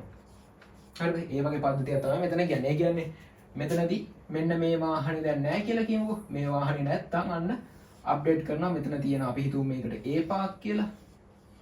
A Park. එතකොට මෙන්න මේ යූසර්ට මොනවද කියන්නේ? යූසර්ට කියනවා අන්න A පාක් එකේ ඉඩ තියෙනවා. ඉක්මනට ගිහලා ඔයාලට පාක් කරන්න පුළුවන්. අන්න ඒ වගේ පද්ධතියක් තමයි මේ ගැන විස්තර කරලා තියෙන්නේ. එතකොට මෙතනදිත් වෙන්නේ මොකද්ද? මෙතනදි වෙන්නේ රියල් ටයිම් ප්‍රොසෙසින් එකක් නේ. රියල් ටයිම් ප්‍රොසෙසින් එකක් තමයි මෙතන වෙන්නේ. ඒ කියන්නේ තත්කාලීන සැකසීමක්. ඇයි එහෙම වෙන්නේ? දැන් මේ කායක නැති වුණ ගමන් අන්න සිස්ටම් එක අප්ඩේට් වෙලා යූසර්ට දෙන්න ඕනේ. ඒ වෙලෙම දත්තය එන වෙලාවෙම අන්න ප්‍රොසෙස් වෙලා යූසර්ට කියන්න ඕනේ. ඒකට අපි කියනවා රියල් ටයිම් ප්‍රොසෙසින් කියලා. හරිද? එහෙනම් පළවෙනි එක ඇවිල්ලා මොකද්ද? Real time. එහෙම නැත්නම් තත්කාලීන සැකසීම. මේකේ අහන්නේ බැච් ප්‍රොසෙසින්. එහෙම නැත්නම් කාණ්ඩ සැකසීම. ඊට පස්සේ තියෙනවා පරිගණකයක ගොනු සෑම දිනකම දවස අවසානයේදී කම්පියුටර් එකක තියෙන ෆයිල් සෑම දිනකම දවස අවසානයේදී ස්වයංක්‍රීය උපස්ථාන අපි කියන බෑකප් කරනවා කියලා. ඒ කියන්නේ අන්න හිතන්නකෝ කම්පියුටර් එක තියෙනවා. හරිද? මේ කම්පියුටර් එකේ තියෙන ෆයිල් ටික මෙන්න මේ ෆයිල් ටික හරිද? මොකක් හරි හිතන්න ස්ටෝරේජ් එකකට මේකට බෑකප් වෙන්න දාලා තියෙනවා. එතකොට මේ බෑකප් වෙන්නේ ඒ දවස අවසානයේදී. හැම දවසකම ඒ දවස් අවසානයේදී. ඒ කියන්නේ දවස් අවසානයේදී කියලා ගත්තාම දැන් උදේ ඉඳන් අන්න හවස් වෙනකන් තියෙනවානේ දවස් ටික. පැය ටික. අන්න ඒ පැය ටිකේදී වෙන ෆයිල් වල වෙනස අනම්මන ඔක්කොම උනාට පස්සේ තමයි යන්න බෑකප් වෙන්න පටන් ගන්නෙ. එහෙනම් දවස් අවසානයේදී කියලා තියෙන හින්දා අන්න data ටිකක් එකතු වෙලා තමයි අවසානයේදී ඒක process වෙන්න ගන්නෙ. එහෙනම් එතන තියෙන්නේ මොකද්ද? බැච් ප්‍රොසෙසින් එකක්. ඒ කාල සීමාවකට පස්සේ තමයි ඒ අදාළ ක්‍රියාවලිය වෙන්නේ. Batch processing. ඊළඟට මොකද තියෙන්නේ? දවසක් ඇතුළත ලද පාරිභෝගික ඇණවුම් වටිනාකමේ අනුපිළිවෙලට සකසන පද්ධතියක්. ඒ කියන්නේ ඔන්න සිස්ටම් එකක් තියෙනවා. හරිද? ෂොප් එක සිස්ටම් එකක් තියෙනවා. ඒතර මේ ෂොප් එකේදී දවස් අවසානයේ කියන්නේ උදේ 8 ඉඳන් රෑ 10 වෙනකම් වුණ හැම ගණුදෙම උදාහරණයක් විදිහට උදේ 8 ඉඳන් රෑ 10 වෙනකම් වුණ හැම ගණුදෙමකම වටිනාකම අනුව අන්න පෙළ ගස්වන පද්ධතියක් තමයි මේ කියන්නේ. එතකොට උදේ 8 ඉඳන් රෑ 10 වෙනකම් වුණ හැම ගණුදෙමම තියෙනවනේ. කියන්නේ අන්න කාණ්ඩයක් අරගෙන තමයි මේ ටික ප්‍රොසෙස් කරන්නේ. එහෙනම් එතන තියෙන්නේ මොකද්ද? Batch processing. එහෙනම් උත්තරේ විදිහට අපෙන් අහන්න මොකක්ද මෙතනින් අහන්නේ පහත කවරක් කාණ්ඩ සැකසුමට බැච් ප්‍රොසෙසින් සඳහා උදාහරණයක් වේද කියලා තමයි අහන්නේ. එහෙනම් බැච් ප්‍රොසෙසින් සඳහා B සහ C කියන උත්තර විදිහට හතර කියන උත්තරේ තමයි අපිට මෙතනදී ගන්න පුළුවන්. ඔන්න 6 වෙනි ප්‍රශ්නේ ඉවරයි. දැන් අපි කතා කරන්න යන්නේ 2020 ඉඳන් හරිද? 2020 ඉඳන් 25 වෙනකන් අහපු පළවෙනි පාඩමෙන් අහලා තියෙන MCQ ප්‍රශ්න ටිකේ අවසාන ප්‍රශ්නේ. හරිනේ? අවසාන ප්‍රශ්නේ ඔයා පේපර් එක ඩවුන්ලෝඩ් කරලා ලියලා ඇති කියලා මම හිතනවා. අනිවාර්යයෙන් මේක කරන්න. මොකද අපි තියරි දැනගෙන විතරක් නැහැ. මේ ප්‍රශ්නේ අහන විදිහ වෙනස්. අපි කොච්චර තියරි දැනගත්තත් ඒක ප්‍රශ්නේද සමහර කරලා ප්‍රැක්ටිකල් විදිහට තමයි අහන්නේ. ප්‍රැක්ටිකල් කරුණු විදිහට තමයි අහන්නේ. ඒකට ඒක අපි ප්‍රැක්ටිස් කරලා යන්න ඕනේ. ඒ නිසා අනිවාර්යයෙන්ම පේපර් එක කරලා ප්‍රැක්ටිස් වෙන්න එක්සෑම් එකට කලින්. හරිද? එහෙනම් අපි 7 වෙනි ප්‍රශ්නෙට දැන් යමු. හරි. එතකොට මේක ඇවිල්ලා 2025 ප්‍රශ්නයක්. දත්ත ජීවන චක්‍රයේ අපේක්ෂිත චක්‍රය හොඳින් දැක්වෙන්නේ පහත කවරක්ද? දත්ත ජීවන චක්‍රය. දත්ත ජීවන චක්‍රය කියලා කියන්නේ data life cycle එක. මේ ගැන අපි කතා කරා. එතකොට සිලබස් එකේ තියෙනවා data life cycle එක පියවර 3කින්. ඒ කොහොමද? මේ දෙන්නේ මෙන්න මේ විදිහට. අපි ඒක බලමු. data life cycle එක තියෙනවා. මුලින්ම කොහොමද? data creation. data creation. එහෙම නැත්නම් අපි සිංහලෙන් කියනවා දත්ත සැකසීම. හරි. data creation එහෙම නැත්නම් දත්ත සැකසීම. ඊට පස්සේ මොකද්ද තියෙන්නේ? කළමනාකරණය කිරීම. manage. නේද? මම සිංහලෙන් කියන්නේ manage දත්ත කළමනාකරණය කිරීම. ඊට පස්සේ මොකද්ද තියෙන්නේ? removal of obsolete data. Removal of obsolete data. ඒ කියන්නේ මොකද්ද?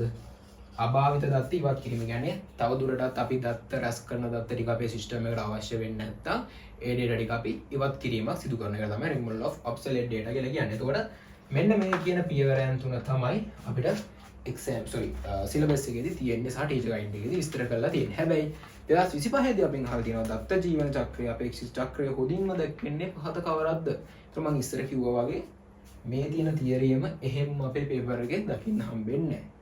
මේ වගේ තියරිය අපි තව ටිකක් හිතලා බලලා තමයි ඒකෙදී උත්තර ලියන්න ඕනේ. දැන් මේකෙදී තව ටිකක් මෙන්න මේ චක්‍රය විස්තර කරලා මෙන්න මේ data life cycle විස්තර කරලා පියවර කීපයන් ටිකක් තියෙනවා. ඒතකොට ඒ ටික දැනගන්න ඔයාලට ප්‍රැක්ටිස් එක තියෙන්න ඕනේ. හරි. හරි. ඒතකොට මම මේ පළවෙනි වීඩියෝ එක පළවෙනි පාඩමේ පළවෙනි වීඩියෝ කතා කරනකොට මෙන්න මේ ගැන සම්පූර්ණයෙන්ම සාකච්ඡා කරා. මෙතනදී තියෙන පියවර 3 චක්‍රය සහ මේක තව ටිකක් විස්තර කරලා තියෙන සංකල්පය ගැන. හරි. ඒතකොට මේක තව ටිකක් විස්තර කරලා මේකදී අපිට තියෙනවා මොකද්ද?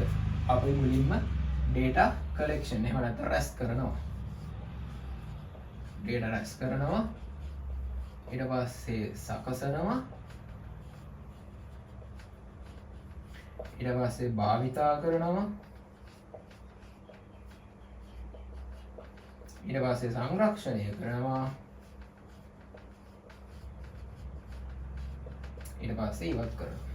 අපිට සිස්ටම් එකට තව දුරටත් අවශ්‍ය වෙන්නේ නැත්තම් ඒ ටික අපි ඉවත් කිරීමක් කරනවා. හරි. මේ ගැන මම නැවත විස්තර කරන්නේ නැහැ. මේක මම පළවෙනි වීඩියෝ එකේ හොඳට විස්තර කරා. ඉතින් පළවෙනි වීඩියෝ එක අනිවාර්යෙන් බලලා මේක බලන්න. හරි. හරි. එහෙනම් ඔන්න අපි 2020 ඉඳන් 25 වෙනකන් තියෙන MCQ ප්‍රශ්න හැමදාම කතා කරලා ඉවරයි. හරි. ඊළඟට අපි යනවා මේ MCQ වගේම අපිට ස්ට්‍රක්චර් පේපර් එකෙත් අහනවා ප්‍රශ්න කිහිපයක්, සුළු ප්‍රශ්න කිහිපයක් අහනවා. ඒ ටිකත් අපි දැන් කතා කරමු. හරි. එතකොට අපි මේනකොට MCQ ටික කතා කරලා ඉවරයි. දැන් අපි ස්ට්‍රක්චර් එකේ තියෙන ප්‍රශ්න ටිකට යමු. හරි. එතකොට ස්ට්‍රක්චර් එකේ තියෙන පළවෙනි ප්‍රශ්නය අහනවා පේපර් එක බලන්න ඇති කියලා මම හිතනවා. එතකොට පළවෙනි එක අහනවා සේවාවක් ලෙස පරිගණක සම්පත් computer resources සහ හැකියා capabilities ලබා ගැනීමට වලාකුළු පරිගණනය මොකක්ද මෙතනදී කියන්නේ? cloud computing. අපි මේක ගැන දෙවෙනි වීඩියෝ එකේදී කතා කරා. cloud computing වලදී යන්න දෙනවලු පරිගණන පහසුකම. මොකක්ද ඒකට කියන්නේ? computing resources. හරිද? computing resources. හරි. computing resources අපිට ඉඩ දෙයි. ඒ වගේම තමයි හැකියාව. මොනවාද? capabilities. හැකියාවන් ලබා ගැනීමට cloud computing අපිට ඉඩ දෙයි කියලා තියෙනවා. ඊට පස්සේ මොකද්ද? වලාකුළු පරිගණනයේ මූලික සේවා ආකෘති 3යි. අපි ඒක කතා කරා. cloud computing වල අපිට ප්‍රධාන සේවාවන් 3ක් තියෙනවා. මොනවාද? පළවෙනි එක IaaS අපි කියනවා infrastructure as a service. අනිත් එක PaaS අපි කියනවා platform as a service. අනිත් එක SaaS අපි කියනවා software as a service. එතකොට මේකෙදි අපි දෙවෙනි වීඩියෝ එක කතා කරන එකේදී මම ඔයාලට කිව්වා දෙවෙනි වීඩියෝ එක කතා කරන එකේදී මේ ගැන කතා කරන එකේදී මෙන්න මේ software as a service කතා කරන කොටසේදී මේ ඒක හරිය රෙකෝඩ් වෙලා නැහැ. ඊට පස්සේ මම ඒක description එකේ සහ comment එකේ මම ඒක explain කරලා pin කරලා තිබ්බා. ඉතින් මම මෙතනදී නැවත software as a service කියන්නේ මොකක්ද කියන එක explain කරලා දෙන්නම්. එතකොට මෙන්න මේ විදිහට තමයි cloud computing වල අපි සර්විස් තුන කතා කරේ. එතකොට cloud computing කියන්නේ මොකක්ද කියලා පොඩ්ඩක් බලමු මුලින්ම. cloud computing කියලා කියන්නේ දැන් අපිට ඕන computing පහසුකම්.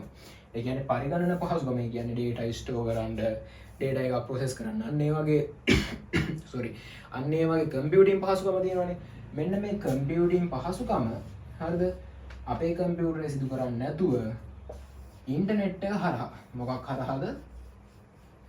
ඉන්ටර්නෙට් එක හරහා වෙනත් ස්ථානයක තියෙන පරිගණකවල සිදු කිරීම. හරිද? වෙනත් ස්ථානවල තියෙන පරිගණකවල සිදු කිරීමට ඔන්න අපි කියනවා cloud computing පහසුකම කියලා කියනවා. cloud computing පහසුකම කියලා කියනවා. එතකොට මේකේදී අපට අවශ්‍ය data එක store කරන්න අවශ්‍ය පහසුකම ගන්න පුළුවන්. ඊට අමතරව software එකක් අපේ computer install කරන්න නැතුව ඒ server එකේ එහෙම නැත්නම් ඒ අදාළ computer එකේ store කරලා තියෙන software එකක් අපිට internet එක හරහා පාවිච්චි කිරීමේ හැකියාව තියෙන. ඒ වගේ තමයි software හදන කට්ටිය එහෙම නැත්නම් software developers ලට එයාලට අවශ්‍ය පහසුකම. ඒ කියන්නේ එයාලගේ software එක run කරන්න, ඒක test කරන්න, අන්න ඒ වගේ පහසුකම මෙන්න මේ cloud computing වලින් අපිට සේවාවක් විදිහට ලබා දෙනවා. අන්න ඔකට තමයි අපි සරලම cloud computing කියලා කිව්වේ. ඒකෙදී අපිට අන්න infrastructure as a service ලබා දෙනවා. ඒ කියන්නේ අපිට data එකක් store කරන්න, එහෙම නැත්නම් මොකක් හරි දෙයක් process කරන්න අවශ්‍ය CPUs, GPUs, storage වගේ ඒවා ලබා දෙනවා නම් අන්න ඒක ලබිනවා. යටිතල පහසුකම් ලබා දෙනවා කියලා. එහෙම නැත්නම් infrastructure as a service. ඊට පස්සේ platform as a service කියලා කියන්නේ අන්න software developers ලට එයාලගේ software එක run කරන්න, ඒ වගේම තමයි ඒක execute කරන්න වගේ දේවල් වලට සහ ටෙස්ට් කරන්න, ඩිබග් කරන්න වගේ දේවල් වලට අන්න platform එකක් දෙනවා නම් ඒකට අපි කියනවා PaaS. එහෙම නැත්නම් platform as a service කියලා කියනවා. ඊළඟට මොකද්ද? software as a service කියලා කියන්නේ අපි software එකක් අපේ computer install කරන්නේ. ඒ වෙනුවට අපි කරන්නේ වෙන cloud එක install කරලා තියෙන software එක අපි use කරනවා. උදාහරණයක් විදිහට email, ඊට අමතරව Google Sheet, ඊට අමතරව තව මොනවද? Google Colab, ඊට අමතරව Canva, මෙන්න මේ වගේ දේවල් වලට අපිට මේ software as a service විදිහට ගන්න පුළුවන්. හරිනේ. ඔය ටික තමයි තියෙන්නේ. හරි. ඒතර මේකේ මොකක්ද අහන්නේ? බලාකුළු පරිගණනයේ මූලික සේවා ආකෘති තුනකි. එනම් යටිතල පහසුකම් සේවාවක් ලෙස infrastructure as a service, පසුතල සේවාවක් ලෙස platform as a service සහ මෘදුකාංග සේවාවක් ලෙස software as a service වේ. පහත එක් එක් අවස්ථාවට ගැලපෙන සේවා ආකෘතිය හිත සේවා ආකෘති තුනෙන් කුමක්දයි කියන්න කියලා තමයි කියන්නේ. කියන්නේ මේකේ විස්තර කිහිපයක් තියෙනවන්න. ඒවට අදාළ මෙන්න මේ සේවා මොනවද කියලා අහන්නේ. පළවෙනිකදී කියනවා යෙදුම් ස්ථාපනය කිරීමට හා ක්‍රියාත්මක කිරීම. කියන්නේ application develop කරන්න, install කරන්න, ඒවා process කිරීමට පරිසරයක්, platform එකක් බලාකුළු පරිගණනයේ සේවාවෙන් ලබා දෙනවලු. එහෙනම් අපි කිව්වා software එකක් එහෙම නැත්නම් application එකක් හරිද සංවර්ධනය කරන්න, ඒක run කරන්න, ඒකට අවශ්‍ය test කරන්න, debug කරන්න අන්න ඒවට platform එකක් ලබා දෙනවා නම් අන්න ඒකට අපි කියනවා මොකක් කියලාද? platform as a service කියලා. PaaS කියලා කියනවා. එහෙනම් පළවෙනි එකට උත්තරේ එනවා මොකද කියන්න? පළවෙනි එකට එනවා මොකද්ද? PaaS, platform as a service කියන එක එනවා. ඊළඟට මොකද තියෙන්නේ? දත්ත සුරකීම සඳහා දෘಢ ඩිස්ක්, ඒ කියන්නේ hard disk ඉඩකඩ වලාකුළු පරිගණන සේවා සැපයුම් කරුවෙන්ගෙන් ලබා ගැනීම. ඒ කියන්නේ ඔන්න මට තියෙනවා මං ගාව තියෙනවා ටෙරාබයිට් 10ක ෆයිල් එකක් තියෙනවා. හරිද? ටෙරාබයිට් 10ක ෆයිල් එකක් තියෙනවා. ඒක මේක මගේ hard disk එකේ තියාගන්න බෑ. මගේ hard disk එකේ තියෙන්නේ ටෙරාබයිට් එක. එහෙනම් මට පුළුවන් මොකද්ද? මට ටෙරාබයිට් 10ක hard disk එකක් මිලදී ගන්න නැතුව අන්න මට පුළුවන් cloud computing එක එහෙම නැත්නම් බලාකුළු පරිගණන සේවා හරහා අන්න ඒකෙන් මට hard disk එකක් අරගෙන ඒකෙන් මට store කරන්න පුළුවන්. හරිද? මේ විදිහට අපට අවශ්‍ය storage පහසුකම ඊට අමතරව CPU, GPU, ඊට අමතරව networking පහසුකම මෙන්න මේ වගේ පහසුකම් ලබා ගන්න මේ cloud computing එක හරහා මෙන්න මේ වගේ සේවාවන් ලබා ගන්න අපි කියනවා යටිතල පහසුකම් සේවාවක් ලබා ගන්නවා කියලා. එහෙම නැත්නම් infrastructure as a service ලබා ගන්නවා කියලා කියනවා. එහෙනම් දෙවෙනි උත්තරේට එන්නේ දත්ත සුරකීම සඳහා hard disk ඉඩකඩ වලාකුළු පරිගණන සේවාවෙන් ලබා ගැනීමට අන්න infrastructure as a service IaaS යටිතල පහසුකම් සේවාවක් ලෙස. ඊළඟට තියෙනවා දත්ත ගොනු හවුලේ පරිහරණය කිරීම. දත්තගුණ හවුලේ. ඔකට අපි කියනවා collaborative software කියලා. හරිද? collaborative කියලා කියන්නේ හවුලේ අපිට software එක use කරන්න පුළුවන්. data ටිකක් හවුලේ පාවිච්චි කරන්න පුළුවන්. කාර්යාලය යෙදුම් office application ඔය word application එක PowerPoint වගේ දේවල්. සහ email සේවා බලාකුළු පරිගණක සේවල්. ඒතරම් email කිව්ව ගමන් මොකද්ද? email කියන එක කිව්ව ගමන් මන්න software as a service තමයි. ඊට අමතරව අපිට ඔන්න ඔය word එක වගේ ඒවා Microsoft package එක තියෙනවානේ. Microsoft ලගේ Microsoft Office package එක. මෙන්න මේ Office package එක මේනවල අපිට install කරන්න නැතුව අන්න online අපිට ඒකට පාවිච්චි කිරීමේ හැකියාව තියෙනවා. අන්න ඒකට අපිට ලබා දෙනවා නම් තුන්වෙනි එකට තුරු උත්තරේ මොකද්ද? software as a service. SaaS. හරි. ඒතකොට මම හිතනවා ඒක න හොඳ අයිඩියා එකක් එන්න දීලා මේක අපි දෙවෙනි වීඩියෝ එකේ ඩිස්කස් කරා. හරි. එහෙනම් අපි පළවෙනි එකේ B දෙවෙනි එකට යමු. පහත වගන්තිවල ඇති හිස්තැන් සඳහා සුදුසු පද දී ඇති ලයිස්තුවෙන් තෝරා ලියන්නලු. අපි ලයිස්තුව පොඩ්ඩක් බලමු ලයිස්තුවේ මොනවද තියෙන උත්තර ටික කියලා. පළවෙනි එක තියෙනවා encryption. මේක නම් කියලා දෙන්න encryption. අපි කියනවා গুপ্ত කේතනය කියලා.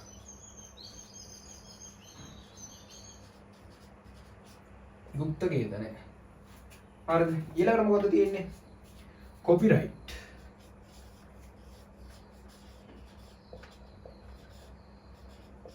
වෙන කර්තෘ හිමිකම කියලා කියනවා හරිද ඊට පස්සේ මේක අපි කතා කරා phishing හොඳ උදාහරණයක් මේක දෙවෙනි වීඩියෝ එකේදී කතා කරලා තියෙනවා ඒක අනිවාර්යෙන් බලන්න මේකට අපි සිංහලෙන් කියනවා තතු බෑම් කියලා ඊට පස්සේ මොකද තියෙන්නේ රචනා චෞරත්වය ප්ලේගිරිසම් තියෙනවා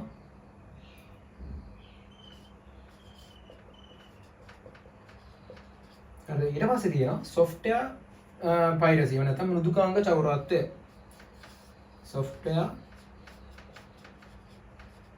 piracy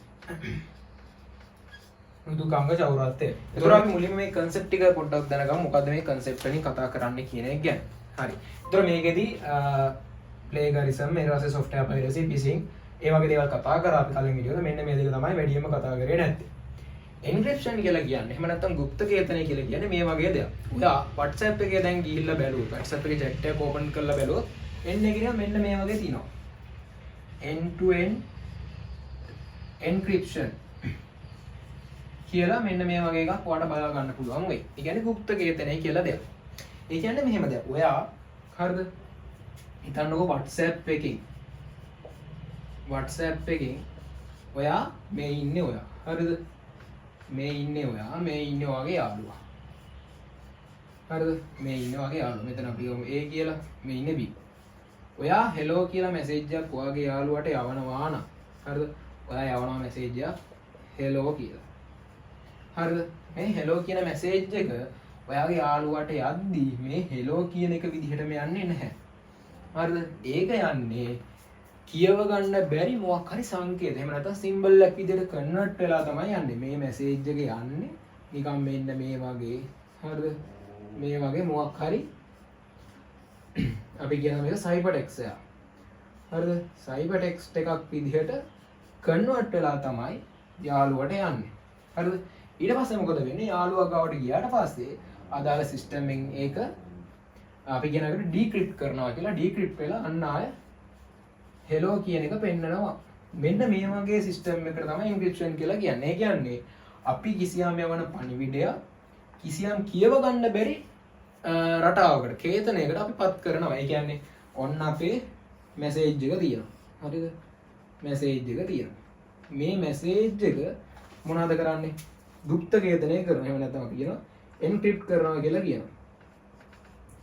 encrypt කරාට පස්සේ මේකටපත් වෙනවා අපි කියන එකට සයිබර් ටෙක්ස්ට් එකක් කියලා. hello කියන පණිවිඩය මෙන්න මේ වගේ රටාවකට එනවා. ඒක අපිට කියවන්න බෑ. ඊට පස්සේ ඒක කියවන්න ඕන නම් අපි decrypt කරන්න ඕන. decrypt කරාට පස්සේ අන්න අපිට නැවත මේ මැසේජ් එක කියවන්න පුළුවන්. හරිද? මැසේජ් එක කියවන්න පුළුවන්. මෙන්න මේකට තමයි අපි encryption කියලා කියන්නේ. ඒතකොට ඇයි මේ encryption අපි පාවිච්චි කරන්නේ? encryption පාවිච්චි කරන්න හිතන්නකෝ දැන් WhatsApp මෙන්න මේ විදිහට මැසේජ් එකක් යවනවා කියලා. ඒතර මේ යවන අතරතුර හැකර් කෙනෙක් හරිද හැකර් කෙනෙක් ඔයාගේ මැසේජ් එක බලන්න ආවොත් හැකර් කෙනෙක් ඔයාගේ මැසේජ් එක බලන්න ආවොත් එයාට බලන්න පුළුවන් මෙන්න මේ සයිබර් ටෙක්ස්ට් එක විතර. එයාට ඔයා ආවපු මැසේජ් එක කියවන්න බෑ. අන්න ඒ වගේ දත්ත සම්ප්‍රේෂණයේදී පාවිච්චි කරන ආරක්ෂක ක්‍රමවේදයක් තමයි මෙන්න මේ එන්ක්‍රිප්ෂන් කියලා කියන්නේ. ඒතකොට මේ එන්ක්‍රිප්ෂන් වල ආකාර දෙකක් තියෙනවා. ඇසිමෙට්‍රික් එන්ක්‍රිප්ෂන් සහ සිමෙට්‍රික් එන්ක්‍රිප්ෂන් කියලා කියන්නේ සමමිතික යතුරු කේදන සහ අසමමිතික යතුරු ගුප්ත කේදන කියලා කන්සෙප්ට් දෙකක් තියෙනවා. ඒක අපි නෙට්වර්කින් පාඩමේදී ඉගෙන ගන්නවා. නෙට්වර්කින් වල ඒක ඉගෙන ගන්න ඉතින් කී දෙකක් පාවිච්චි කරනවා. පබ්ලික් කී සහ ප්‍රයිවට් කී කියලා අන්නේ වයි කන්සෙප්ට් අපි නෙට්වර්කින් පාඩමේදී ඉගෙන ගන්නවා. ඒතකොට සරලවම ගුප්ත කේදනය එහෙම නැත්නම් එන්ක්‍රිප්ෂන් කියන්නේ මෙන්න මේ ප්‍රොසෙස් එකට. කොපිරයිට් කියලා කියන්නේ මේ වගේ දෙයක්. කොපිරයිට් කියලා කියන්නේ අපි දැන් හිතන්නකෝ මම ඔන්න පොතක් ලියනවා.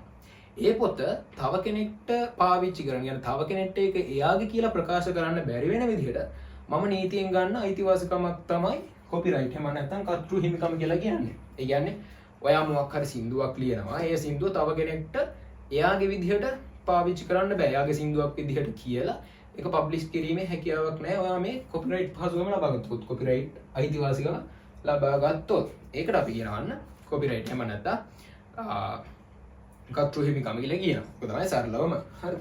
ඊට පස්සේ ෆිෂින් ඇටැක් දන්නවනේ. ෆිෂින් ඇටැක් කියලා කියන්නේ මොකද්ද?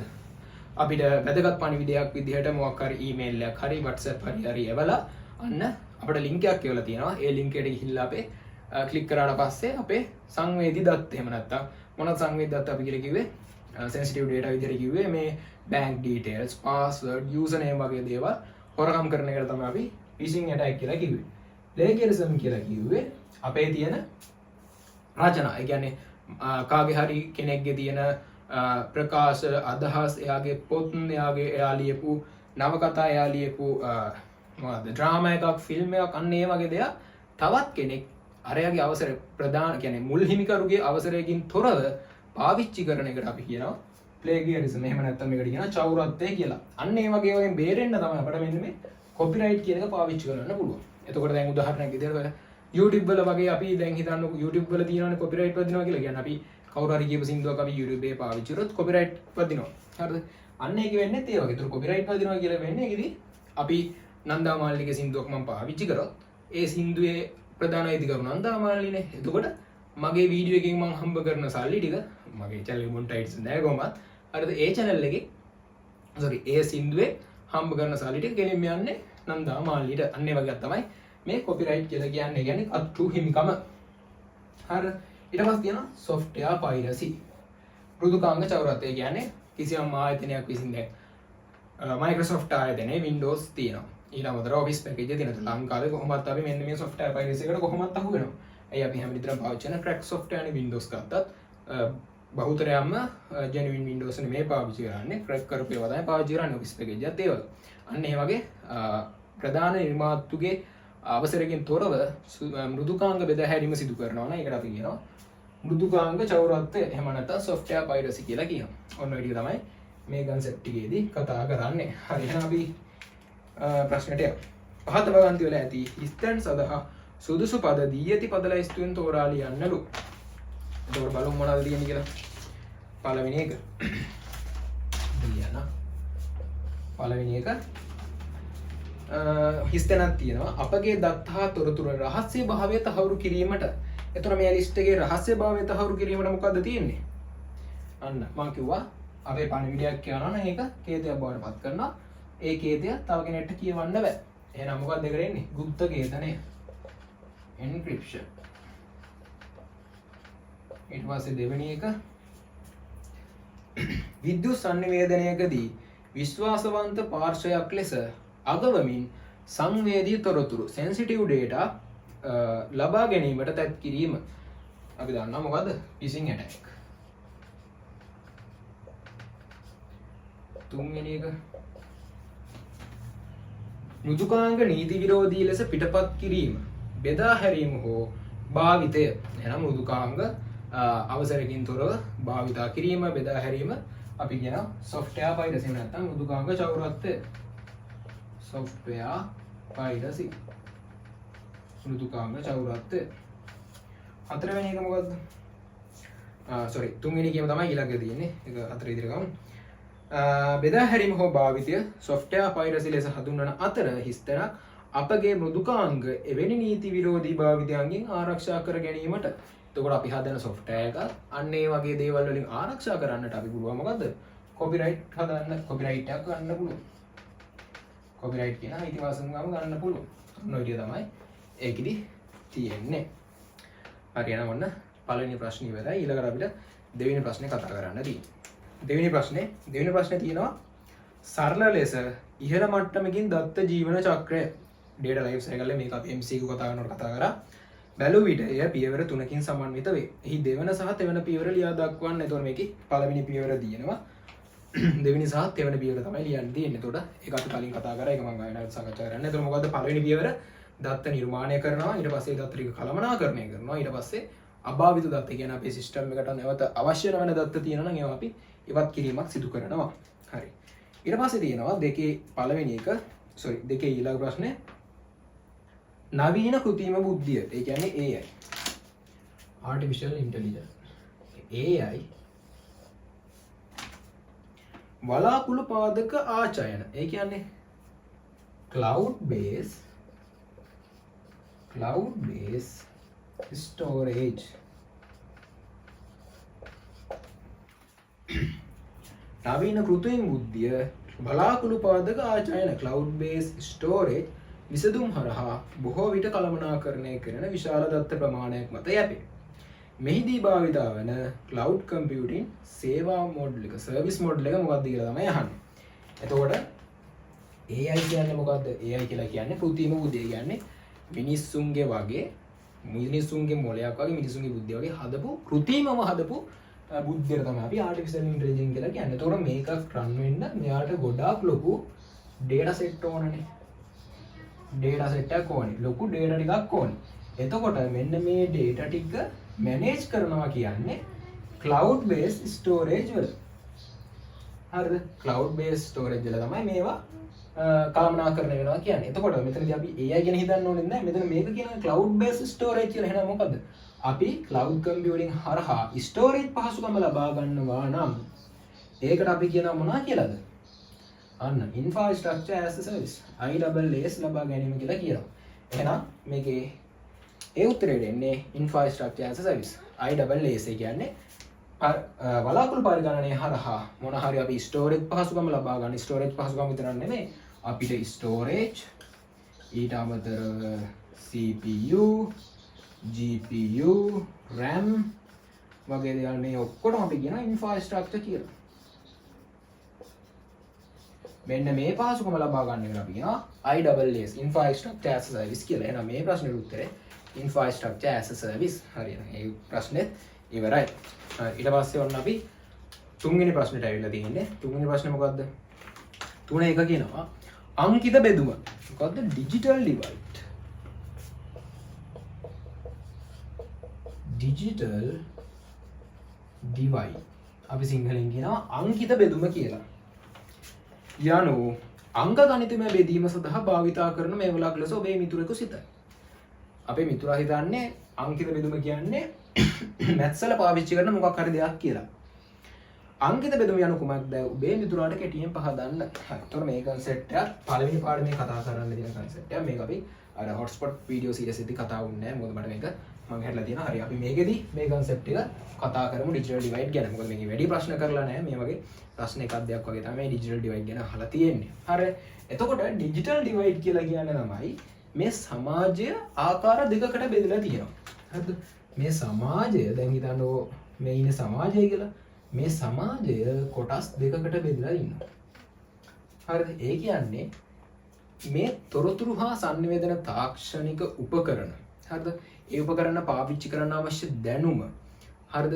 ඒවා මිලදී ගැනීමේ හැකියාව සහ ඒවා ඉගෙන ගැනීමේ හැකියාව මත මෙන්න මේ පාර්ශ්ව දෙකක් බෙදලා තියෙනවා. ඒ කියන්නේ මේ පාර්ශ්ව උදාහරණයක් විදිහට මේ පාර්ශ්වයට අන්න හොඳ knowledge එකක් තියෙනවා ICT කියන්නේ. ඒ වගේ තමයි එයාලට උපකරණ තියෙනවා. එයාලට ඒවා ඉගෙන ගන්න පුළුවන්. එයාලට ඒවට අවශ්‍ය මුදල් තියෙනවා. අන්න එක සමාජයක්. ඒ වගේ තමයි අනිත් කොට්ටාසේ තමයි එයාලට ICT ගැන දැනුමක් නැහැ. ඒවාට අදාළව උපකරණ මිලදී ගැනීමේ හැකියාවක් නැහැ. උපකරණ පාවිච්චි කිරීමේ දැනුමක් නැහැ. ඒවා සම්බන්ධයෙන් කිසිම දැනුමක් නැහැ. මෙන්න මේ ආකාරයට බෙදිලා ඉන්න එකට අපි කියනවා අංකිත බෙදුම කියලා. එතකොට මෙන්න මේ දෙපාර්ශ්ව අතර පරතරයක් තියෙනවානේ. මෙන්න මේ පරතරයට තමයි අපි ඩිජිටල් ඩිවයිඩ් කියලා සරලවම කියලා කියන්නේ. ඔන්න ඕක විස්තර කරලා මේක ලියුවා නම් ලකුණු ගන්න පුළුවන්. ඒ කියන්නේ සමාජය තොරතුරු හා sannivedana තාක්ෂණය භාවිතා කිරීම, ඒවා ඉගෙන ගැනීම, ඒවට අදාළ උපකරණ මිලදී ගැනීම හැකියාව ඇති සහ නැති වශයෙන් කොටස් දෙකකට බෙදී පැවතීම සහ ඒ අතර තියෙන තාක්ෂණික පරතරයට අපි කියනවා ඩිජිටල් ඩිවයිඩ් කියලා. හරිනේ. එතකොට මේකට සොලියුෂන් එකක් විදිහට එයාට අදාළ දැන් හිතන්න ඕන දැන් මේ කට්ටිය හොඳට ඩිජිටලයිස් වෙලා තියෙන්නේ. හරි. ඩිජිටලයිස් වෙලා කියන්නේ හොඳට ICT සම්බන්ධයෙන් නොලෙජ් එකක් තියෙනවා. මෙයාට එහෙම නැහැ. හැබැයි මෙයාට ඒ නොලෙජ් එක දෙන්න කියලා නිකන් රජය විසින් කම්පියුටර්ස් දුන්නා කියලාවත් ලැප්ටොප් දුන්නා කියලාවත් ඉන්ටර්නෙට් පහසුකම් දුන්නා කියලාවත් වැඩක් නැහැ. ඊට අබාලව ඊට සාපේක්ෂව එයාලට මොනවද?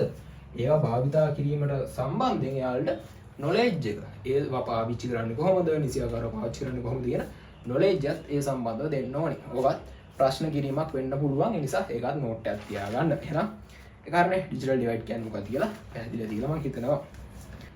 අපද්‍රව්‍ය e-waste ශ්‍රී ලංකාවේ මූලික පරිසර ගැටලුවක් බවට පත් වෙමින් තිබේ. අපගේ අපද්‍රව්‍ය වල පරිසරික බලපෑම අඩු කිරීමට අපට ගත හැකි පියවර යෝජනා කරන්න. මේක නම් පහ වසරේ පරිසරයේ පාඩමේ තියෙන ප්‍රශ්නයක් වගේ. අපද්‍රව්‍ය කියන්නේ මොකද්ද? අපද්‍රව්‍ය e-waste. e-waste කියන්නේ ඉලෙක්ට්‍රොනික උපාංග වලින් ඒවා කාලයක් තිස්සේ පාවිච්චි කරලා පස්සේ අපිට පාවිච්චි කරන්න බැන්න ගන්න එක අපද්‍රව්‍ය. අපද්‍රව්‍ය ඉලෙක්ට්‍රොනික අපද්‍රව්‍ය. ඉලෙක්ට්‍රොනික උපාංග අපි පාවිච්චි කරන්නේ නැතුව තියෙනවා නම් ඒවා අපි භාවිතයෙන් ඉවත් කරලා තියෙනවා නම් ඒ එකතු වුණාම ඒවට අපි කියනවා අපද්‍රව්‍ය කියලා. ඒතර මේක ශ්‍රී ලංකාවේ වැඩිලු. හරිද? ඒක අඩු කරන්න අපිට ගත හැකි ක්‍රියාමාර්ග එලින්ම අපිට පුළුවන් මොනවද? TR සංකල්පය. රීසයිකල් එහෙම නැත්නම් අපිට ප්‍රතිචක්‍රීකරණය කරන්න පුළුවන්. ඊට අමතරව නැවත භාවිතා කරන්න පුළුවන්. මොන හරි කරලා නැවත භාවිතා කරන්න පුළුවන්. ඊට අමතරව රෙඩියුස් භාවිතය අවම කරන්න පුළුවන්. මේ වගේ සංකල්ප ටික කිව්වනම් අන්න ලකුණු ටික ගන්න පුළුවන්. ඒක තමයි දෙවෙනි ප්‍රශ්නෙට උත්තරේ අපද්‍රව්‍යයට ගන්න පුළුවන්. ඊට අමතරව ඉතින් තව පුළුවන් අපි අපද්‍රව්‍ය වර්ගීකරණය කරලා ඒවා මේ වර්ගීකරණය කරලා මොනවාද භාජන වලට දැම්මම අන්න ඒ වගේ ටිකක් කලමනා අපද්‍රව්‍ය කලමනාකරණය කිරීම වගේ දේවල් කියන්න පුළුවන්. හරි එහෙනම් ඒකත් පැහැදිලි ඇති කියලා මම හිතනවා. හතරවෙනි ප්‍රශ්නය මේක ඇවිල්ලා 2024 A-level paper එකේ ආපු ප්‍රශ්න ටිකක් තමයි ඊළඟට අපිට දිගටම කතා කරන්න තියෙන්නේ. හරි. ඒතර හතරවෙනි ප්‍රශ්නේ මොකක්ද කියන්නේ? පහත රූප සටහනින් පෙන්වන්නේ තොරතුරු නිර්මාණය කිරීමේ වියුක්ත ආකෘතිය. තොරතුරු නිර්මාණය කිරීමේ තොරතුරු සම්බන්ධ අපි කියනවා තොරතුරු සම්බන්ධ වියුක්ත ආකෘතිය.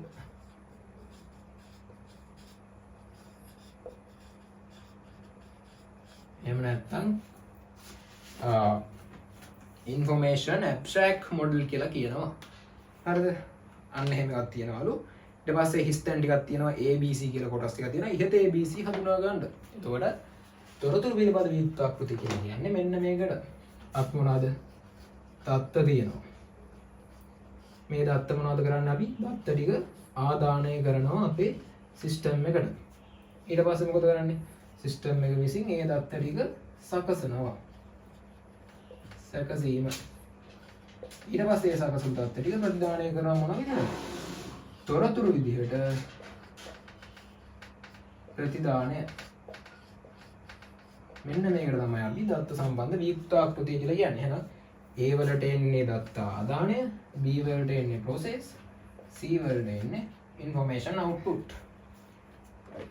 ඒක තමයි ඒකෙදි තියෙන්නේ. හරි. ඊට පස්සේ ඒකෙම අහනවා පහත දැක්වෙන එක් එක් මාර්ගගත ක්‍රියාකාරකම් සඳහා ඉහත ආකෘතියේ ඒ කියන්නේ මේ මොඩල් එකේ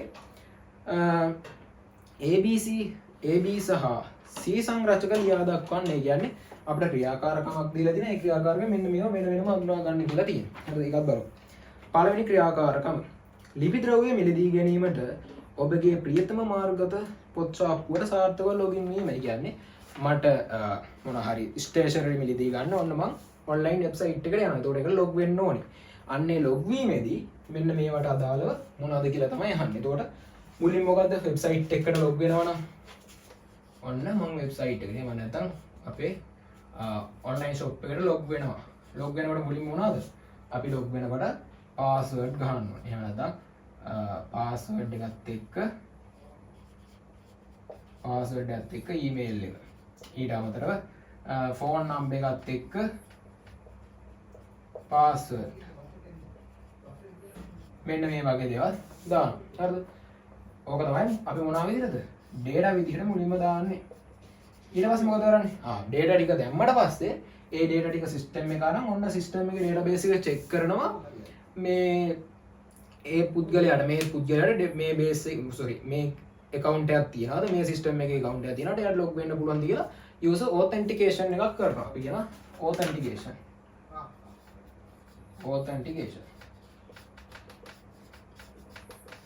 හරිද? authentication එකක් කරනවා. අන්න ඒ කරාට පස්සේ user ට දැනුම් දෙනවා. හරි ඔයාලට මේකට log වෙන්න පුළුවන් කියලා. අන්න එයාට අන්තිමට මොකද්ද? website එකට log වෙන්න අවස්ථාව දෙනවා.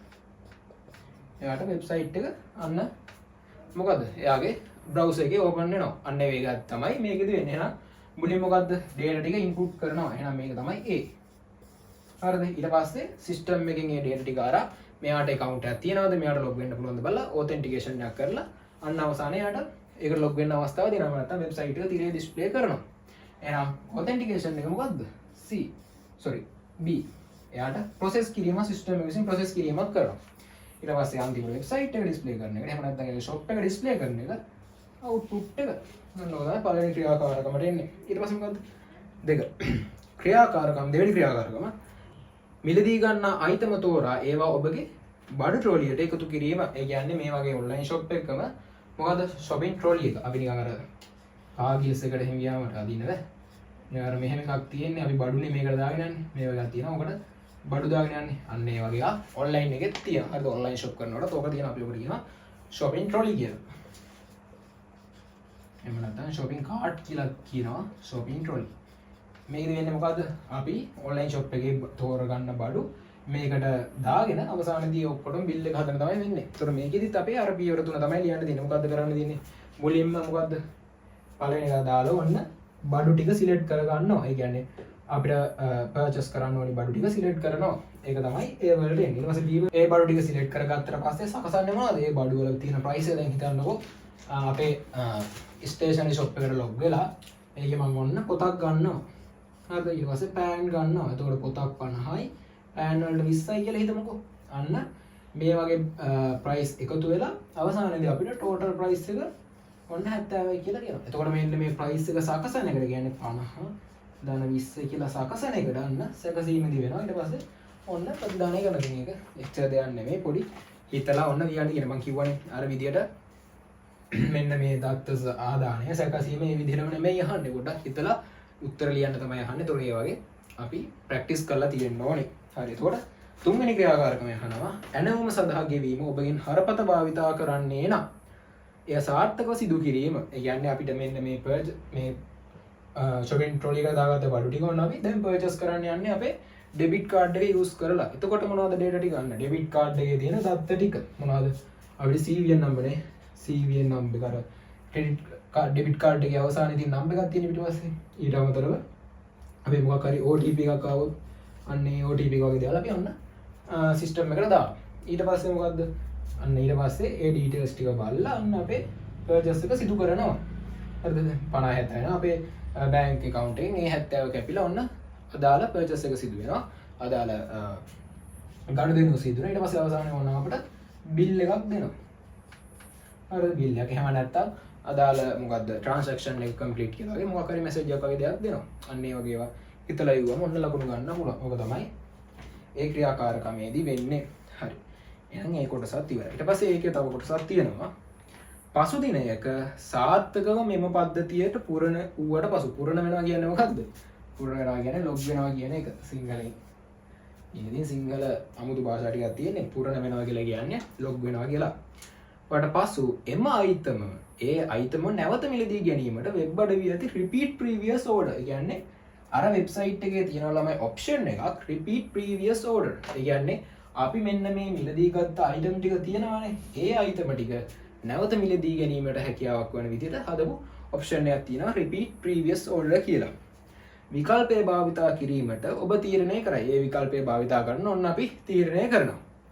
ඉහත දෙක කොටස සඳහා ඔබ දික ක්‍රියාකාරවට අදාළ දුන් පිළිතුරේ වෙනස්කම් මෙතොත් ඒවා කියන්නේ කියලා කියන්නේ. ඒ කියන්නේ අපි ක්‍රියාකාරම් දෙක මොකද්ද?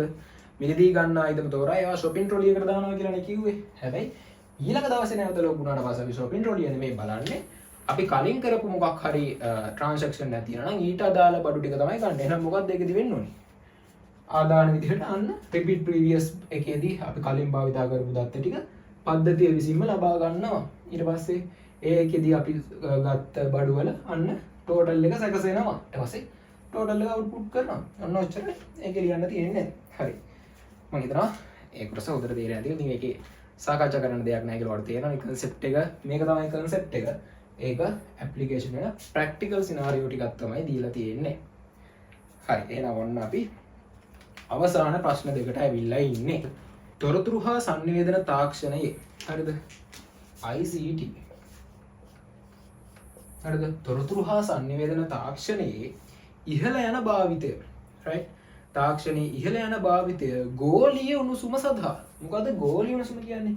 අපි කියනවා global warming. ගෝලීය උණුසුම කියලා කියන්නේ ළමයි පෘථිවියේ තියෙන උෂ්ණත්වය සාපේක්ෂව ඉහළ යන එකට. හරිද?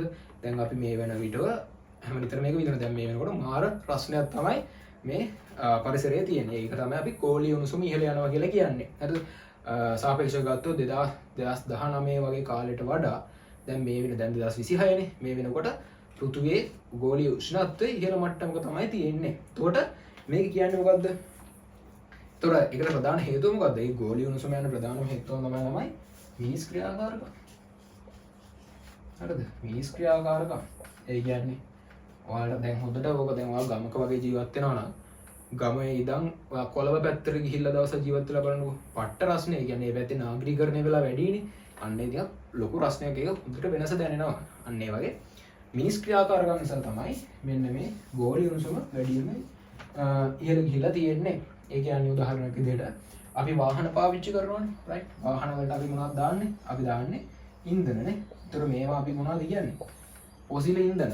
ඊට අමතරව ඔය විදුලි හේව නිෂ්පාදනය කරන ගල් අඟුරු මේ වගේ ළමයි මොනවද නිෂ්පාදනය වෙන්නේ? මේ වගේ නිෂ්පාදනය වෙනවා අපි කියන ග්‍රීන් හවුස් එයා එහෙම නැත්නම් අපි කියන මොකක්ද ඒකට කියන්නේ?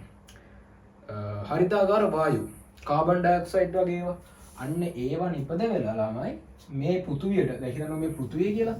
මේ පෘථුවියට හිරුගෙන් එන උෂ්ණත්වය හරිද? හිරුගෙන් එන උෂ්ණත්වය යන්නේ දෙන්නේ නැති වෙන්න අන්න ආවරණයක් විදිහට ඔන්න කාබන් ඩයොක්සයිඩ් එකතු වෙලා තියෙනවා. ඒ උෂ්ණත්වය ආවට පස්සේ හිරු එළියෙන් එන උෂ්ණත්වය ආවට පස්සේ අන්න ඒක එළියට පිට වෙන්නේ නැහැ.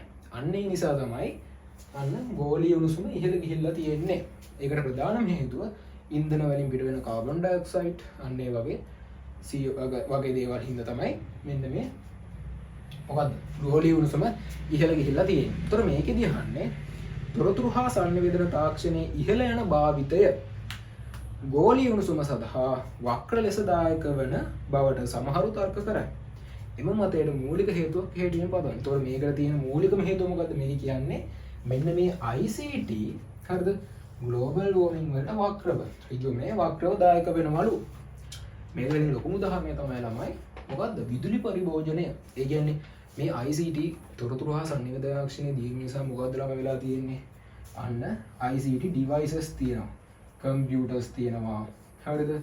phone තියෙනවා, mobile phone තියෙනවා. ඊට අමතරව ළමයි ඔය ලොකු ලොකු කම්පැනි එහෙම නැත්නම් Google ලා, Amazon ලා හරිද? ඊට අමතරව Microsoft ලා එයාලගේ මොනවද? data centers තියෙනවානේ. data center කියන්නේ එයාලගේ data කපඩා කරන ලොකු කම්පියුටර් තියලා තියෙන ළමයි ලොකු ගොඩනැගිල්ලක් වගේ දෙයක් තමයි මේ data center කියලා කියන්නේ. හරිද? මෙන්න මේවට ළමයි ලොකු විදුලි ධාරිතාවක් යනවා. වැඩි වශයෙන් විදුලිය පරිභෝජනය වෙනවා. හරිද? අන්න ඒ වගේ මේ ICT නිසා ලොකු විදුලි පරිභෝජනයක් වෙලා තියෙනවා වර්තමානයේ වෙනකොට. එතකොට විදුලි පරිභෝජනය වැඩි වෙනවා කියන්නේ මොකද්ද ළම? විදුලිය ජනනය වෙන්නේ කොහොමද වැඩියෙන්ම? වැඩියෙන්ම ඒ ටර්බයින් එහෙම කරකවන්න අන්න ෆොසිල් ඉන්ධන පාවිච්චි කරනවා. ෆොසිල් ඉන්ධන පාවිච්චි කරනවා. ඊට අමතරව ගල් අගුරු මෙන්න ඒවා පාවිච්චි කරන නිසා මේවා දහනය වීමත් සමග වායු ගෝලයට මොනවද පිට වෙන්නේ? කාබන් ඩයොක්සයිඩ් CO2 පිට වෙනවා. අන්න ඒකේ ගෝලීය උෂ්ණත්වය වැඩි වෙනවා. ඔන්නක තමයි වක්‍රව වෙන්නේ. එහෙනම් ඕක විස්තර කරලා ලියුවම හරි. මොකද ICT භාවිතය වැඩි නිසා විදුලි පරිභෝජනය වැඩි වෙලා තියෙනවා. ඒ හා සාපේක්ෂව ඉන්ධන පාවිච්චි කරනවා. ඒ හා සාපේක්ෂව කාබන් ඩයොක්සයිඩ් පිට වෙනවා. අන්න ඒ නිසා වක්‍රව ICT භාවිතය නිසා ගෝලීය උණුසුම ඉහළ වෙලා තියෙනවා. ඒක වර්තමානය වෙනකොට ලොකු අවුලක් වෙලා තියෙනවා. හැබැයි මේකට සොලියුෂන් විදිහට අන්න concept කිහිපයක් තියෙනවා. මොකද්ද? green computing. අපි කියනවා හරිත පරිගණනය. හරිද? ඒ කියන්නේ ඔය e-waste එහෙම අඩු කරලා පුළුවන් තරම් හරිත පරිගණනයක් සිදු කරනවා. ඊට අමතරව මොකද්ද? green software engineering. මේක ඇවිල්ලා අලුත් සංකල්පයක්. green software engineering. ඒ කියන්නේ අපි මොකක් හරි කෝඩ් එකක් රන් වෙනවා ළමයි software engineer කියන්නේ software එකක් හදනවානේ. ඒ software එක හදනකොට ඒ කෝඩ් එක තියෙනව නේද? ඒ කෝඩ් එක රන් වෙනකොට ලොකු process එකක එහෙම නැත්නම් ලොකු processing ක්‍රියාවලියකට භාජනය වෙන්නේ නැද්ද? ඒ කියන්නේ software එක රන් වෙන්න ලොකුවට processing ක්‍රියාවලියක් අවශ්‍ය වෙන්නේ නැහැ. ලොකු processing වෙලාවක් යන්නේ නැහැ. ඉක්මනින් process කරන්න පුළුවන් විදිහට හදන එක තමයි green software engineering කියන concept එකේදී වෙන්නේ. එතකොට ඒකෙදි මොකද්ද? ලොකු processing ක්‍රියාවලියක් අවශ්‍ය වෙන්නේ නැති වුණාම අන්න අපට සාපේක්ෂව වක්‍රව විදුලිය වගේ දේවල් ඉතුරු කර ගැනීම හැකියාවක් තියෙනවා. ඒ වගේ දේවල් තමයි green software engineering ගැන සාකලවම ගැන කිව්වේ. හරිද? ඔන්න ඔය වගේ solution ටිකකුත් තියෙනවා. ඒකත් පොඩි note එකක් දාගන්න. හරි. ඔන්න එහෙනම් අපේ අවසාන ප්‍රශ්නෙට යනවා. හරි. ඔන්න එහෙනම් අපේ අවසාන ප්‍රශ්නෙට ඇවිල්ලා තියෙනවා. අන්න ඒතකොට 2025 20 ඉඳන් 25ට වෙනකම් කතා කරපු පළවෙනි පාඩමේ ප්‍රශ්න ටිකේ ඔන්න අවසාන ප්‍රශ්නේ. අපගේ බුද්ධිමය අදහස් වඩාත් කාර්යක්ෂම සහ බලපෑමක් ඇති කරන ලෙස නිර්මාණය කර ව්‍යාප්ත කිරීමට තොරතුරු හා සංවේදන තාක්ෂණ ඉඩ සැලසුවද එය සාම්ප්‍රදායික කියන්නේ ICT නොමැති ක්‍රමවලට වඩා රචනා චෞරත්වයේ පිරිස සඳහා ඉඩ සැලසයි. එම නිරීක්ෂණය සඳහා හේතුව කෙටියෙන් පහදන්න. ඒ කියන්නේ මොකද තමයි? ඒ කියන්නේ අපිට දැන් අපේ බුද්ධිමය හැකියාව කියන්නේ මොකද? කොහොමද දැන් මම කරගෙන යනවා page එකක් Mr. Code කියලා. හරිද? එතකොට Mr. Code එකත් follow කරලා තියාගන්න. මේකේ WhatsApp channel එකකුත් තියෙනවා, Facebook තියෙනවා. මේකෙදි daily යන මොනවද ICT ගැන තියෙන updates එක concept අපි මේක explain කරනවා. හරිද? මේක තමයි අපේ official page එක Mr. Code. හරිද? හිතන්නකො මම මෙන්න මේ වගේ page එකක් කරගෙන යනවා. මේකේ හැමදාම මම ලියන content දානවා හැමදාම. එහෙම හිතන්න. හරිද? මගේ බුද්ධිය පාවිච්චි කරලා මම අන්න මගේ content තමයි දාගෙන යන්නේ. හරිද? එතකොට දැන් වර්තමානයේ වෙනකොට අපට ICT පාවිච්චි කරලා අපේ බුද්ධිමය අදහස් හරිද? අපේ බුද්ධිමය අදහස් අන්න ප්‍රකාශ කිරීමේ හැකියාව දැන් මේ වෙනකොට පහසු වෙලා තියෙනවා නේ. අපිට ඕනනම් සින්දුවක් අපිට පුළුවන් පබ්ලිෂ් කරන්න ලේසියි. මොකක් හරි නවකතාවක් දැන් උදාහරණයක් Wattpad කියලා එහෙම බලක් තියෙනවානේ. අන්න ඒ වගේ මේ Wattpad කියලා එකක් එහෙම තියෙන්නේ. ඔය ගොඩක් කට්ටිය ඉන්නේ. එක තියෙන්නේ මං කියලා නෑ. හරිද? අන්න ඒ වගේ මොකද්ද? තමන්ට දැන් බුද්ධිමය තමන් මොකක් හරි ස්ටෝරි එකක් කතාවක් ලියන්න ඕන නම් ඔන්න ඉක්මනින් ඒක ගැන ලියලා අන්න පබ්ලිෂ් කිරීමේ හැකියාවක් තියෙනවා. කියන්නේ කලින්ට වඩා මේ ICT නිසා අපිට අපේ බුද්ධිමය අපේ අදහස් අපේ සිතුම් පැතුම් වගේ දේවල් ප්‍රකාශ කිරීමේ හැකියාවක් තියෙනවා. ඒ වගේම තමයි ඒකේ පහසු වගේම තමයි ළමයි මොකද්ද? ඒක plagiarism වලට. ඒ කියන්නේ රචනා චෞර්යත්වයට ඊට සලසනවා. දැන් හිතන්නකෝ ඔන්න මම ලියනවා සින්දුවක්. හරිද? සින්දුවක් ලියලා මේ මගේ සින්දුව දෙනවා. ඔන්න මම Facebook එකේ දානවා. ඒතකොට ඒක අර මගේ බුද්ධිමය හැකියාව අන්න කට්ටියක් ඉදිරියට අරන් යන්න ලේසි Facebook වගේ දෙයක් පාවිච්චි කළා. ඔයා මොකද කරන්නේ? මෙන්න මේක කොපි කරලා ඔයාගේ එකක් විදිහට අන්න පේස්ට් කරනවා. අන්න. එතන මොකද්ද? රචනා චෞරත්වය. එතකොට මේ ICT නිසා මොකද්ද? කොපි පේස්ට් කරන්න පහසුයි. කොපි පේස්ට් කිරීමේ පහසුයි. ඒ කියන්නේ දැන් කලින් වගේ ළමයි කොහොමද ICT නැති කාලේ පොත්වලනේ ලියන්නේ. ඒතකොට පොත් වගේ එකක් අපිට අර මේ සින්දුව පොතක ලියලා තිබ්බනම් ඔයාට ඒ සින්දුව නැවත අත්අකුරෙන් ලියලා එහෙම කරන්න ඕනේ. හැබැයි ICT තියෙන නිසා මොකද්ද කොපි අපි ලියන සින්දුව කොපි පේස්ට් කරන්න ලේසි. ඒ වගේම තමයි මේ ඩිජිටල් ෆයිල් එකක් අපිට එඩිට් කරන්න පහසුයි. එඩිට් කිරීමේ පහසුව. ඒ වගේම තමයි අපිට මේ වෙනකොට ඇක්සස් කරන්න පහසුයි. ඒ data වලට ඇක්සස් කරන්න පහසුයි. හරිද? ඉන්ටර්නෙට් එකේ තියෙන ඕනම ෆයිල් එකක් ඕනම රිසර්ච් පේපර් එකකට අපි ඇක්සස් කරලා තමන්ගේ එකක් විතර ඕන නම් දාන්න පුළුවන්. අන්න එතනදී ප්ලේගරිසම් කියන එක එනවා. අන්න ඒක තමයි මෙතනදී අපිට විස්තර කරන්න තියෙන්නේ.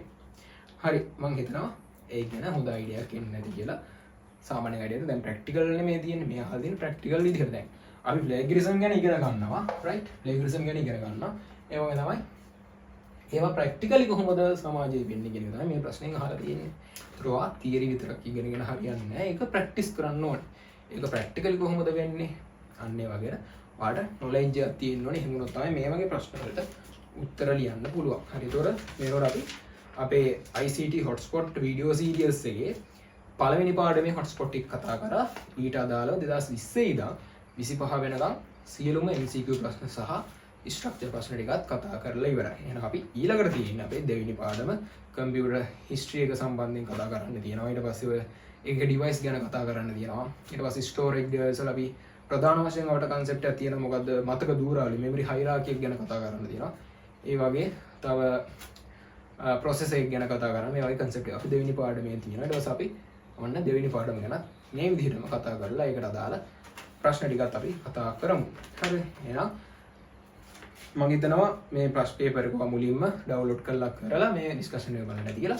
අනිවාර්යයෙන් මේකේ MCQ ප්‍රශ්න 7ක් තියෙනවා. ඒ 7න් ලකුණු කීයක් තියෙනවද කියලා කමෙන්ට් එකක් දාන්න. ඒ වගේම තමයි මේකේ ස්ට්‍රක්චර් ප්‍රශ්න තියෙනවා. කීයද? 4ක් තියෙනවා. ඒ 4 කීයක් හරිද කියලා එකකට එක ලකුණු වගේ දීලා හරි. කොහරි සාමාන්‍ය වගේ ලකුණු මට්ටම කොහොමද කියලා පළවෙනි දාගෙන යන්න එක මට මොටිවේෂන් එකක් වෙන්න මේ වගේ වීඩියෝස් ඉස්සරහට කරන්න සහ මේ වීඩියෝ සීරීස් එක මට ඉස්සරහට කරගෙන යන්න ලොකු මොටිවේෂන් එකක් වෙයි. ඒ නිසා අනිවාර්යයෙන්ම මේක කරන්න. ඒක තමයි අනිවාර්යයෙන්ම ප්‍රැක්ටිස් කරන්න. දැන් 2026 ලියන කට්ටියට ගොඩක්ම ළඟ එක්සෑම් එක ප්‍රැක්ටිස් කරන්න. ඒ වගේ තමයි තව පොඩි අයිඩියාවක් තියෙනවා ඒ කට්ටියට ඩේලි MCQ 20ක් වගේ දවසට MCQ 20ක් වගේ කරන්න පොඩි අයිඩියාවක් තියෙනවා ඩිස්කස් එකක් විදිහට මේ වගේ. ඉතින් ඒකට ගැන ඉස්සරහට අප්ඩේට්ස් දෙන්න. ඒක අප්ඩේට් එකේ ඉන්න. එහෙනම් අපි ඊළඟ පාඩමෙන් මේ විදිහටම හොට්ස්පොට් එක කතා කරමු.